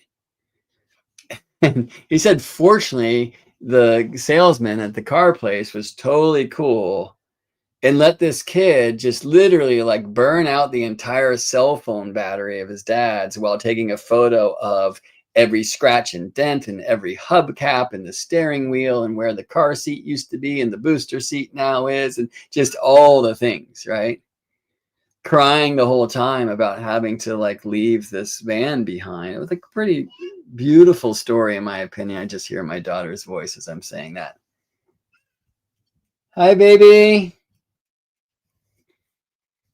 She is so cute. She might be coming to make an appearance, and it reminds me I should pick up the pace. Thank you so much for spending all this time with me. So anyway, when this kid found out about the claws, it was potentially going to be one of the most challenging things ever, because he was really connected to the story, like a super sentimental one. But his father was wise. And a really cool thing was he initiated him instantly into being a Santa now. He's like, now that you know about Santa, you can be a Santa. And this kid says, well, what does that mean? And he says, well, we are going to think together about somebody in the neighborhood who really needs a gift. And in the Christmas spirit, we're just going to leave it at her doorstep. He spoke about Saint Nick, who would leave coins in the boots that were left out by the needy, and spoke about the importance of community and charity and the like, right? And so there was an old woman on the street who this boy, I think now 11 years old, would see in the morning freeze with her bare feet as she went out to got the newspaper. And he was like, Miss Barefoot needs some slippers. And so they had this wonderful Santa Ninja night where they wrapped the slippers that they had bought for Miss Barefoot, and they brought them and snuck them onto her doorstep. And then Dad loved telling the story about how they kind of hid in the bushes the next morning to see her unwrap this gift and wear her new slippers to go get her newspaper. And so the boy was initiated into what it means to be a Santa. And this is a tradition that they keep up every year since. That is a wonderful thing. We want that, right? So that is the intention of the Solstice Mystery School, is to promote charitability, gift giving, and to spread it throughout culture, not only to the family, which is of course also incredibly important. And it's wonderful, one of the wonderful things about the Solstice holy days, right? All right. So I'm going to rewind or retrograde back to Japan. So I asked, well, tell me about Christmas. What is that about? And they said, this is like Christ's birthday, right? In the manger. And, that just hadn't been part of their upbringing so much. And that's why, earlier I was like, a lot of Christmas, it's not necessarily like religious for so many people. It's a different religion. It's a Santa religion, which for some people will be absolutely terrifying. For others, maybe whatever. So it was like interesting to me to see, and not surprising, but to really see through my interrogation of my nieces and nephew, that their Christmas was all Santa and like no Christ, and they had to like be reminded in a way and then told these little things about it, right? Well, I said, well, what about that tree? Like, here's a tree that was cut down to bring into the house and decorate. What is that about? And, it's just like, it's something you do. It's like the tradition. It's like, well, what does that have to do with Santa and the elves and snowmen? And what does that have to do with Christ? No. Well, I ask you this. I asked myself this. Well, that night they had a cool place outside of Tokyo where you could get on the roof. And so, of course, I'm up there with the stars. And this is the first time I actually saw Santa's sleigh. This was Christmas night after their dad, who I was very upset with at the time, and I teamed up to build the trampoline in the dark. It's just an initiation, but there's that sacred hoop. And I was up in the sky and I saw Santa's sleigh, and I'm going to show it to you now or soon.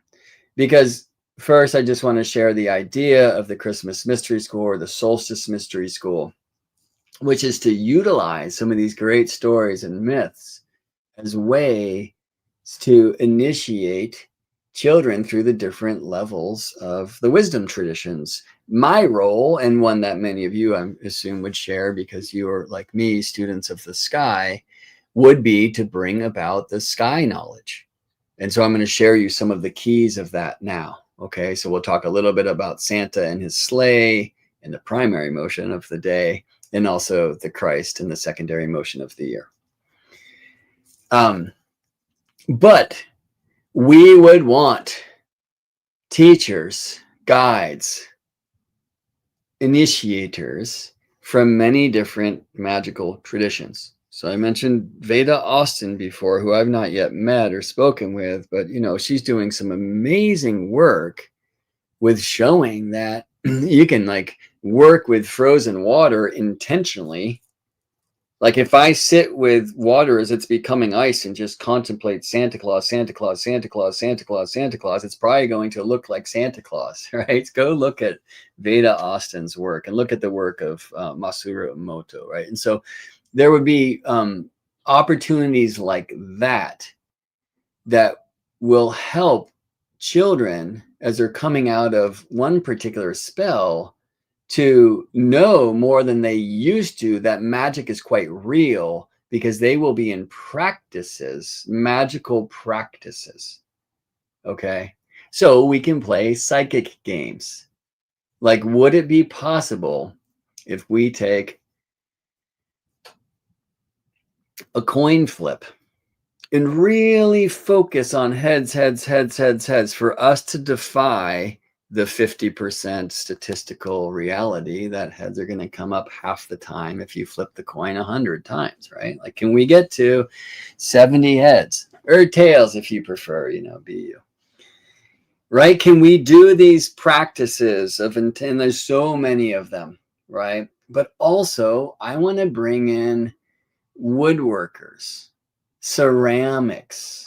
Right now, this becomes then, okay, well, where are we in like the world of privilege? Because of course, not everybody's going to have the opportunity, money, time, space to buy a lathe kiln, which is an amazing way, and I'm uninitiated, but to connect with the earth, making form, intention, art, the fire. Well, there are ceramic spaces and we come together in community, right? So no initiatory tradition should be one of isolation. It should be one of fellowship. So the idea here is we also get a lot of people in the community, like local communities, global communities, but local communities who are coming together to help these children learn these amazing gifts. And for me, part of this would be in working with the clay or working with the wood. We can actually create toy makers, right? And so all around the world, there are kids making these fun little toys that end up in the children's hospitals, right? At the food lines and other places where we can offer like gifts to kids who aren't receiving gifts at this time of year, and therefore offering that opportunity to connect into what it is to be a Santa, an elf, right? You wouldn't be a Santa at first, you would be an elf, by the way, right? You've got to grow in the ranks. The Santas probably will be the teachers. And again, for folks who are outside of this faith, although is Santa Claus really, it is a faith, but is it Christian? Is the tree Christian? Is the world tree the Yggdrasil from the Nordic tradition, is that Christian? Is the ceiba tree from, the land we now call Mexico, is that Christian? No. Well, what is it? All right. So you understand the intention of this, the import of this. Many of you have kids who are already grown and through this thing or aren't parents or whatever. This does not mean you are not included. Like, we need the teachers, we need the intentions, we're going to need the financial support, we're going to need the volunteers who can do the logistics, who can make this thing happen, like globally, online, but also to create the opportunities for communities locally around the world to be starting, these opportunities of initiating children through the ranks, which, by the way, like, I've defined, but haven't completely defined, because I want to do that in community and council as well. But I'll show you, for me, the first is to work with Santa and the day as far as the astronomy goes. And that's all about the Christmas tree as well. And the Dreidel lives there. And then get to the Christ. And then the Mary. So we're with the sun and the seasons, and then the moon and the seasons of the month. And then to get to the planets, which the temple menorah can really help us do. Because unlike the menorahs that are in most houses now, the temple menorah had 7. So let's finish with that. All right, cool. So now what you've all been waiting for, let's share some of the sacred astronomy of the Christmas mystery. So welcome to the School of Earth Astrology. Learn much more about what we do at GeminiBrett.com, where, let me say one more time, you can support the work by booking an astrology session, or whether it's a reading for you or a friend or a mentorship session. Make sure you use the coupon code GRATITUDE at checkout if you're booking this before the calendar page flips to 2026, and you'll get 12% off, and you can learn more about the School of Earth Astrology there. The Golden Year classes are amazing. Or join our Constellations community, where there are wonderful gatherings throughout the course of the week, thanks to Winter and Carolyn Link, and teachings every week by myself and my beloved Scorpiana. All right. Who's going to really be excited when I'm on the other side of this, so I can go be a dad. All right, so here is the chart for Solstice, or South Solstice. I like that term more than winter solstice, because the latter, winter solstice, is of course a hemispheric thing to say, whereas solstice is very much a global term. What does it mean, and why would I say this is solstice? Well, first of all, I'm going to have to turn this tree upside down, although that might be a very global thing to do anyway, or maybe not, as I would like to explain. All right. So the idea is that that star on top of the tree is a star that we see in the sky. Santa's sleigh helps us see the star, actually. And there are ornaments on this tree, and the lights, which might speak for the wandering stars, the planetus, and the fixed stars and constellations of our sky. And these are some of the things I was starting to realize from that roof in Japan back in the day. All right, so we're going to tune into the primary motion, right? I like to say that astronomy, right, the measurable side of the heavenly happenings, will be the great teacher to help us embody the starry mystery, so we can have an sensualized, embodied experience and expression of correspondences, right? That astrology is so much more than some symbolic language alone. It is the poetic breath of nature. And when we reconnect our astrology to the living sky, we will remember the roots of the rules and the proofs of the astrological equations we use. Now, astrology is also a symbolic language, but it is also very much the rainbow bridge between astronomy, the measurable quantity of the heavens, and correspondence is the immeasurable quality, right? On one level, astrology is applied astronomy.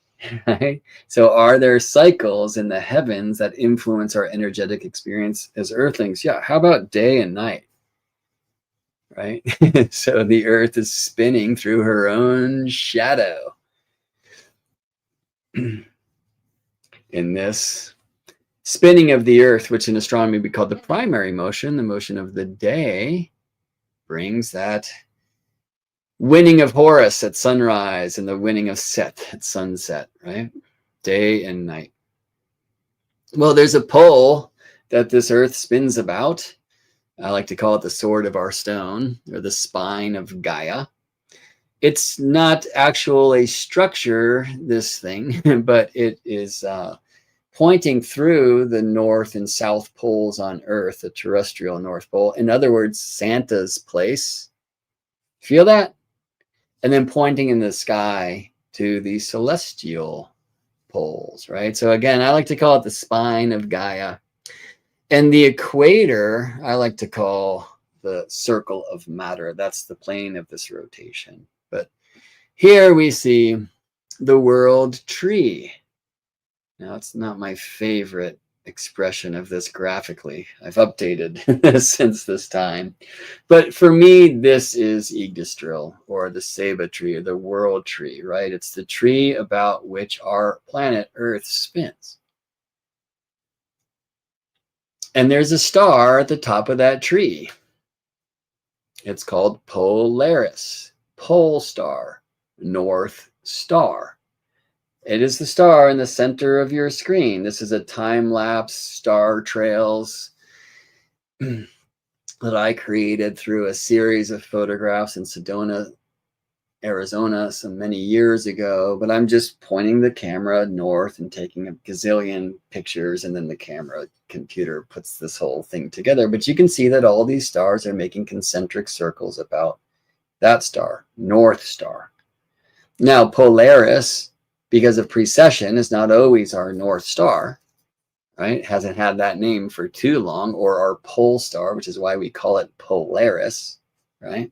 But in our day and age, we're very blessed to have a star in the northern hemisphere sky anyway that is so close to this pole. In the southern hemisphere sky, there's not one. We can find the south celestial pole in interesting ways, and you can also just sit with that sky from down under and see that there is a point that all the stars are spinning about. And of course, here in the northern hemisphere, in our day and age, we have Polaris offering this gift. Well, for me, that is the star on top of the Christmas tree. You can see the wreath in this, can't you?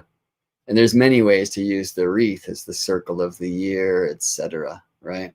But there's Polaris sitting at the top of the Christmas tree. Now, that's a hemispheric thing to say, maybe.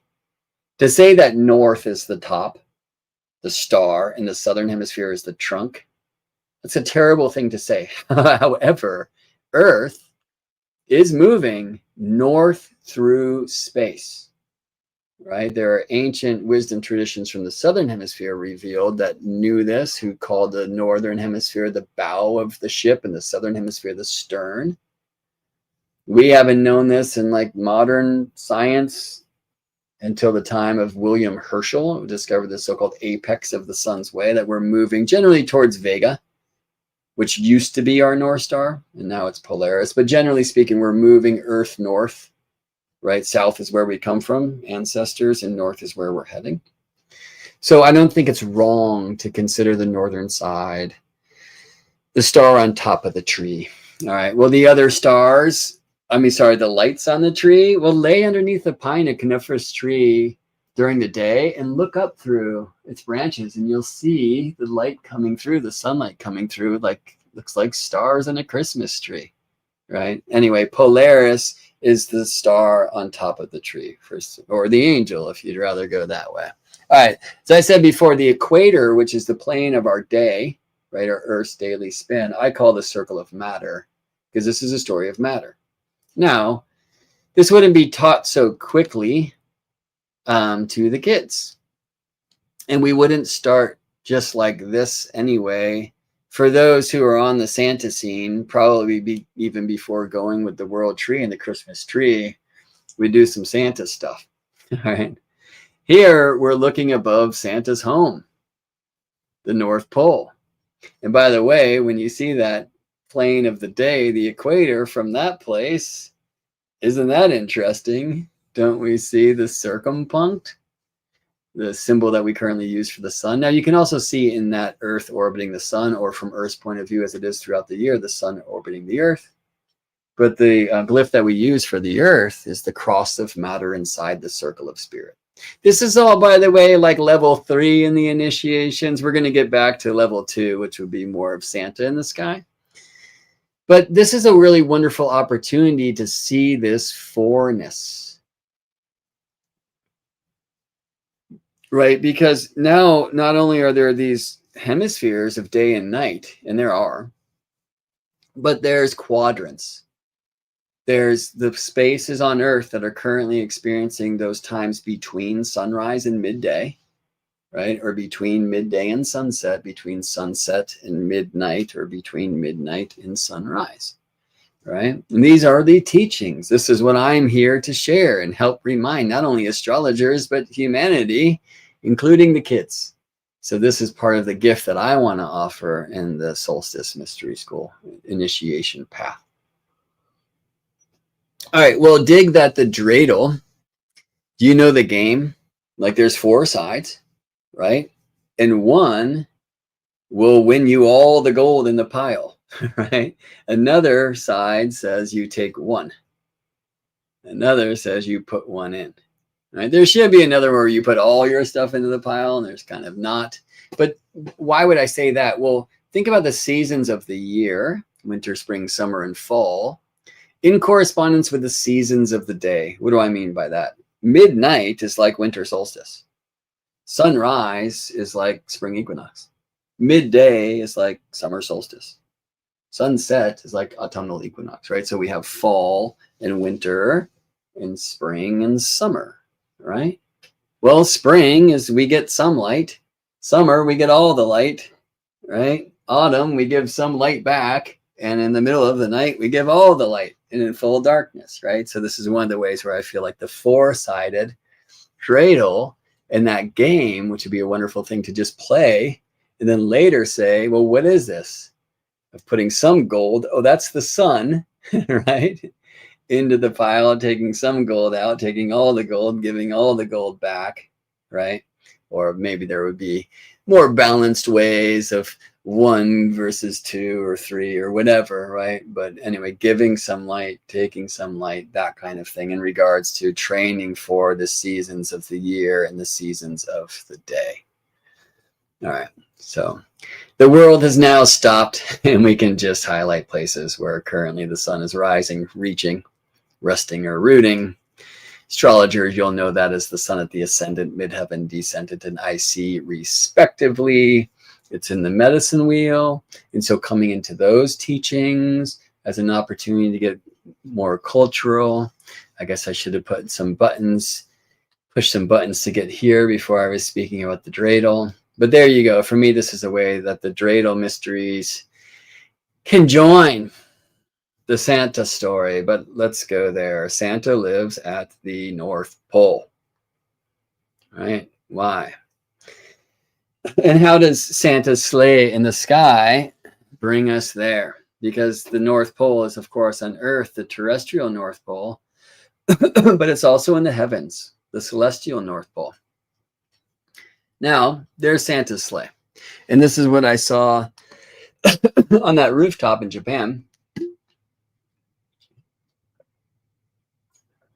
Quite clearly. We call this asterism, many of us, as part of the Big Bear, Ursa Major, we call this asterism the Big Dipper. But in other places, it's called the wain, the wagon. And whether it's being pushed or pulled as some farming tool, that's what it is. And those traditions, by the way, more up north, like Germany, where those stars are the wain, the wagon, right? Santa's sleigh, y'all. Actually saw this when building and orienting different stages and booths at a music festival to the stars, which was my contributing role in the magic of that gathering. I was orienting them here to what I've later learned to be Santa's sleigh and the reindeer. Right? So that's Ursa Major, but we can follow the arc of the Dipper to Arcturus.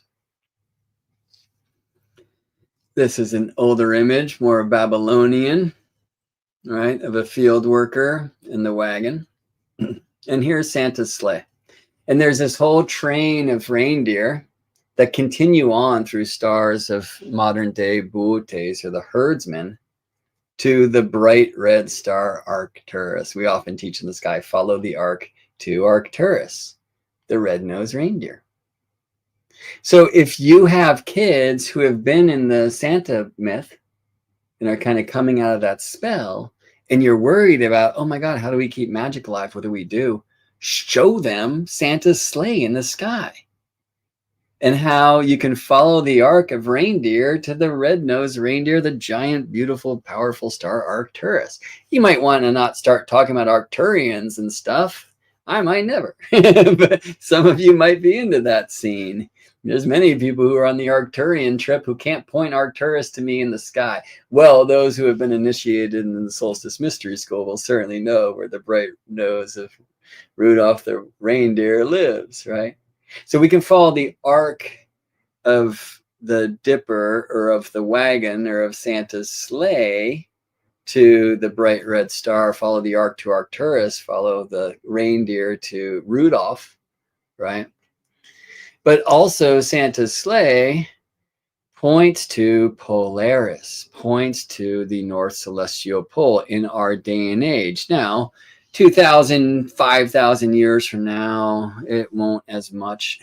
And so, you know, we'll need some updates in the Solstice Mystery School. Then for now, it's cool. And this is another place where, like for Julie, others of you who are living south of the equator, where you can never see Polaris, we're going to have to find other things to do. All right. But for those who are living in the northern spaces, this is something I really encourage. I had a lot of fun showing the kids who have come out of the spell this. I'm really excited to show this to Koa when it's his time. And by the way, I've started to show him things about the Big Dipper and how we can follow the, as I call them, the Pointer Sisters. We follow the arc to Arcturus, but the Pointer Sisters to Polaris. Well, what's key about Polaris? It is this point where the world tree, the rotational axis of Earth, points in our day and age, and therefore, in the Northern Hemisphere experience, this is the star about which all the other stars spin. So every day and every night, Santa and his sleigh, pulled by the reindeer and the bright red-nosed Rudolph, go all around the world, delivering toys to the girls and boys. Well, why just this one day a year then? By the way, clearly I didn't get back into the slides. This was now 12/21/21. So Solstice back then. But you know, more interesting than December 25th or January 1st, this is a global moment. It is when the sun ingresses Capricorn, and therefore shines above the Tropic of Capricorn. All right, so world tree stuff. Let's talk about the year now, and this is going to bring us to the Christ and the cross. So the plane of the day, right, our spin, is the equator, and that is tilted in respect to the plane of the year, or orbital path about the sun, or from our point of view, the path that the sun takes through our sky, through the constellations and the signs, right? It's tilted by an angle of about 23.5 degrees. It's really more like 23.4, but if you know that truth, you have to see that from the other direction, it's 66.6 degrees. And that's why the Arctic circles, like where Santa lives, are 66.6 degrees north or south of Earth's equator. All right, well, what's 23.4? Let's just say 23.5 degrees north or south of Earth's equator. Well, let's follow the year, right? So the north is always pointing towards the North Star, right? March equinox is a time when the sun is east of Earth's center. Let me try to show you this. because that's kind of a confusing thing to say. It's not like it's east, like even if you look at the globe right now of California, or it is kind of east of Hawaii at that point, like rising. Certainly not east of, the other side of the world, like, let's say, I don't know, Moscow at that time, like it would be like midnight, right? But we measure the planets and the signs, including the sun, from the center of the earth, where we are all one. All earthlings are one. And there is a point that's due east from the center of the earth, square to the northern and southern leans of the pole of the Christmas tree, the world tree, right? And so due east is like the global ascendant. And the sun is there because the earth puts him there at March equinox time, which I'd rather call Aries equinox, and I'd really rather call East equinox. So I need to update this slideshow. So we're going to continue in the year, and the Earth is moving now in such a place that Earth's North Pole is leaning to the light. So what time is that? I wrote June solstice to speak more globally. I'd rather speak directionally. It's northstice, because the sun is at that place in that moment where Earth's North Pole eternally leans. Earth pole points to Polaris this way, but it's leaning on the sun's path, or the Earth's path, towards 0 tropical Cancer. Summer solstice up north, winter solstice down south. We can see that in that graphic, of course. Right, and here's the northern side, or the star in the tree, leaning towards the sun in that moment. By the way, the moon gets there every month, right? Jupiter gets there about every 12 years, Saturn about every 29 and a half, right?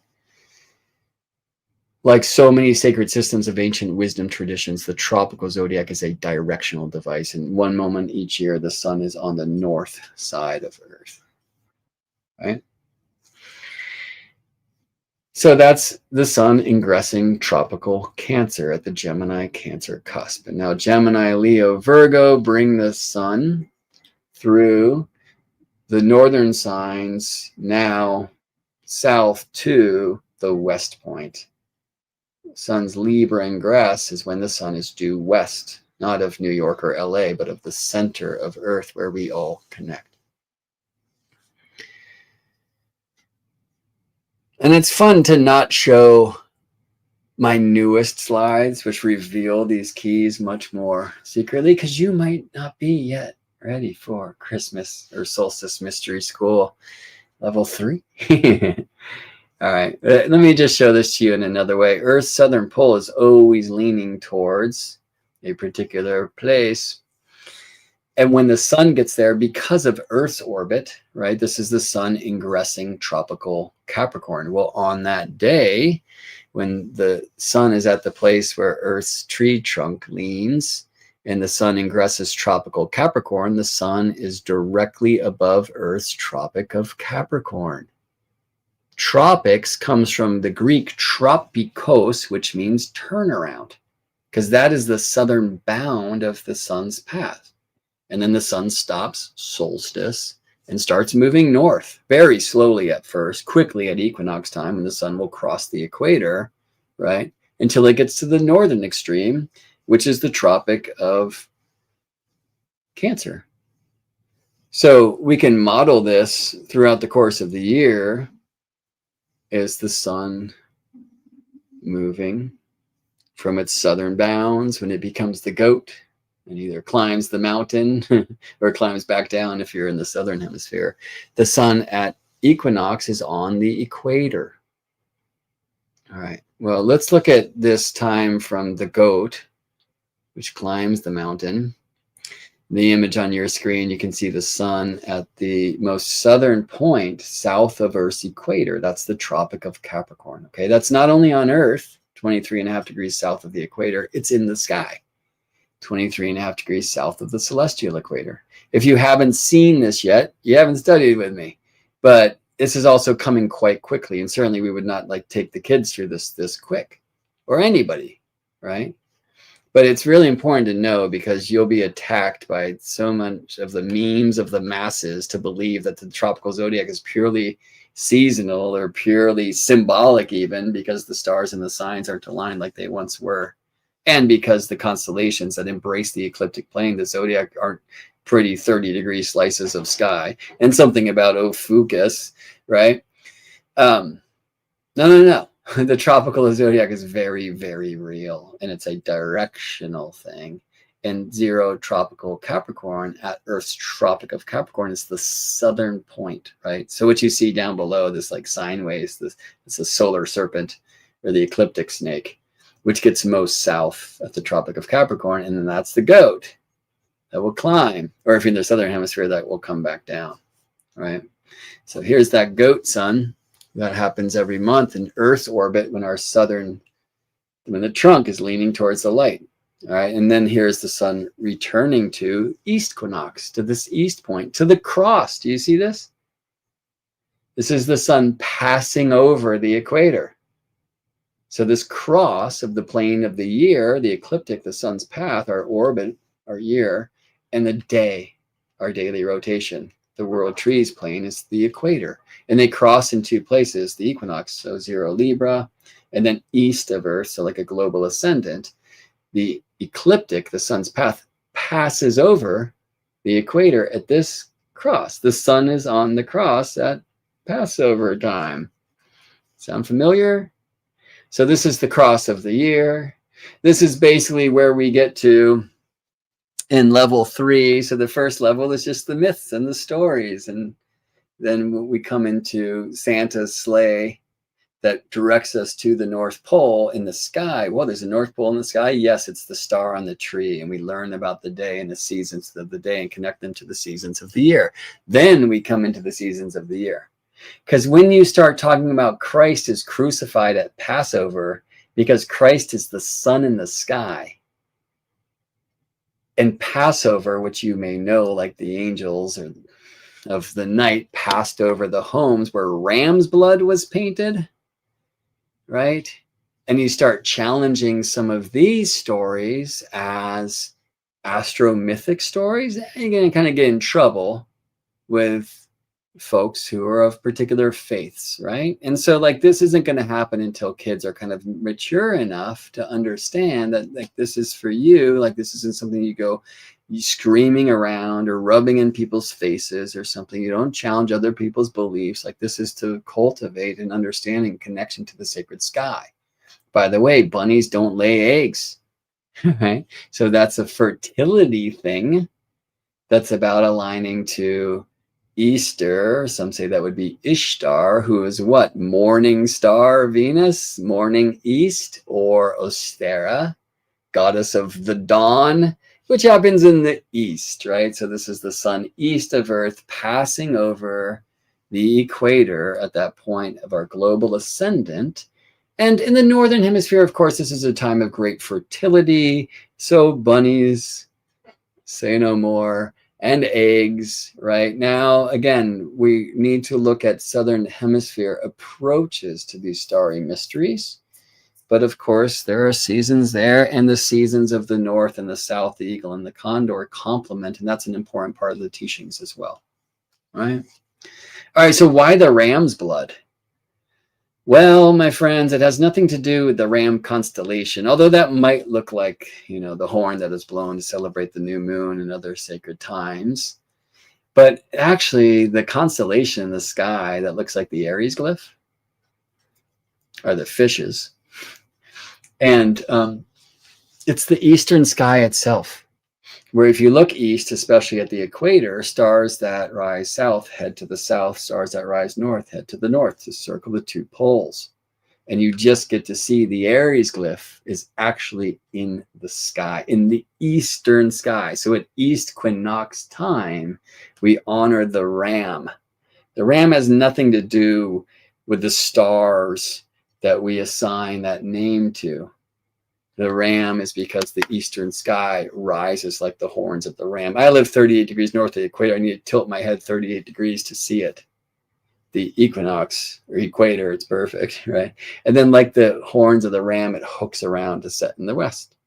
All right, so you've already been initiated, at least in the astronomy tradition, through many of the levels But of course, all of these are going to happen along with practices, slowly, in a true mysterious way, with myth and much more to lead the way. And what's really important here is also to like bring them to the lathe, create the toys and the like, and really like help initiate people into that spirit of giving, not only at home, but outside, and giving ourselves to the stars, to the moon, to the lights, and to the planetus. Okay, and traditionally there were 7.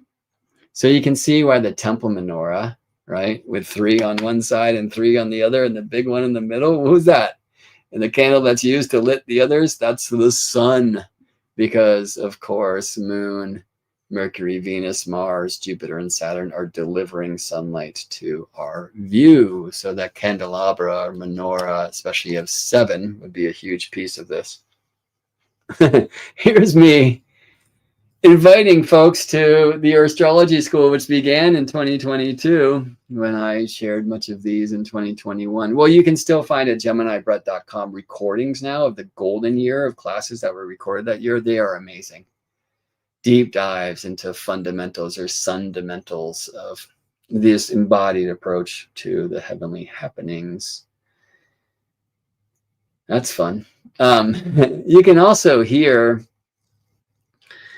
these soul songs that Eric Deutsch and I made for the 13 new moons. Usually there's 12, but 13 of 2022.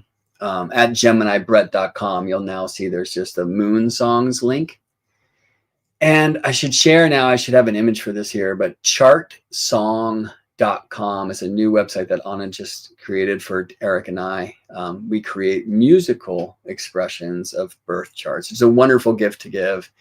Eric can't record until January, but go check that out if you'd like. So chartsong.com, you will find me here at a blank Earth, well, so at the School of Astrology, and at GeminiBrett.com. So I hope you've enjoyed some of the Sacred Astronomy or Sky School bits that I look forward to contributing to the Solstice Mystery School, and just this opportunity for us to align as potential parents, human beings who are interested in creating magical culture and making sure that this story, you know, which is so kind of profoundly told at Sagittarius time, which is supposed to be about the truth, right, is one that is true. It's okay. It's fun. I started these before I was a dad, and now I opened my drawer and just found this altar piece of the "You're having a baby," which is fun. Speaking of, I'm going to go spend time with my wonderful Maya inside. Please, please, please, I'll ask once again, if you like this work, give the video a like wherever you're watching it. Spread it around like Christmas joy. And if you're interested in getting involved with this, like it's going to get very real throughout the course of this next year, please reach out. Gemini at GeminiBrett.com if you want to send me an email.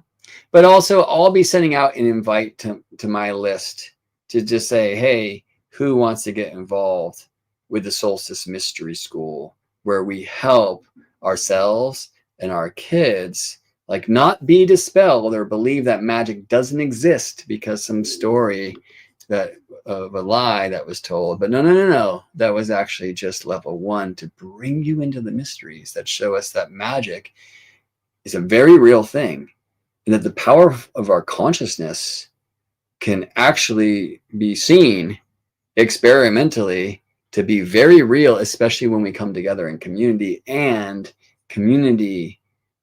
spreading the love in our homes, in our own hearts, and into the community is what this spirit is really all about. Thank you so much for spending some time with me here, friends. GeminiBrett.com. Remember to use the coupon code GRATITUDE if you want to book a reading with me and support that work. In that way, I would be greatly honored to tune into your song with you. Chartsong.com if you're interested in learning more about Song of the Soul, where the great master pianist Eric Deutsch and I make musical versions of birth charts or wedding charts or divorce charts, and whatever you want to do. And learn more about the golden year and other classes that I've taught at GeminiBrett.com at courses, and learn about the constellations community there too. We'd love to spend more time with you. Thanks for joining me today. See you in space. May this solstice light shine through you onto the world.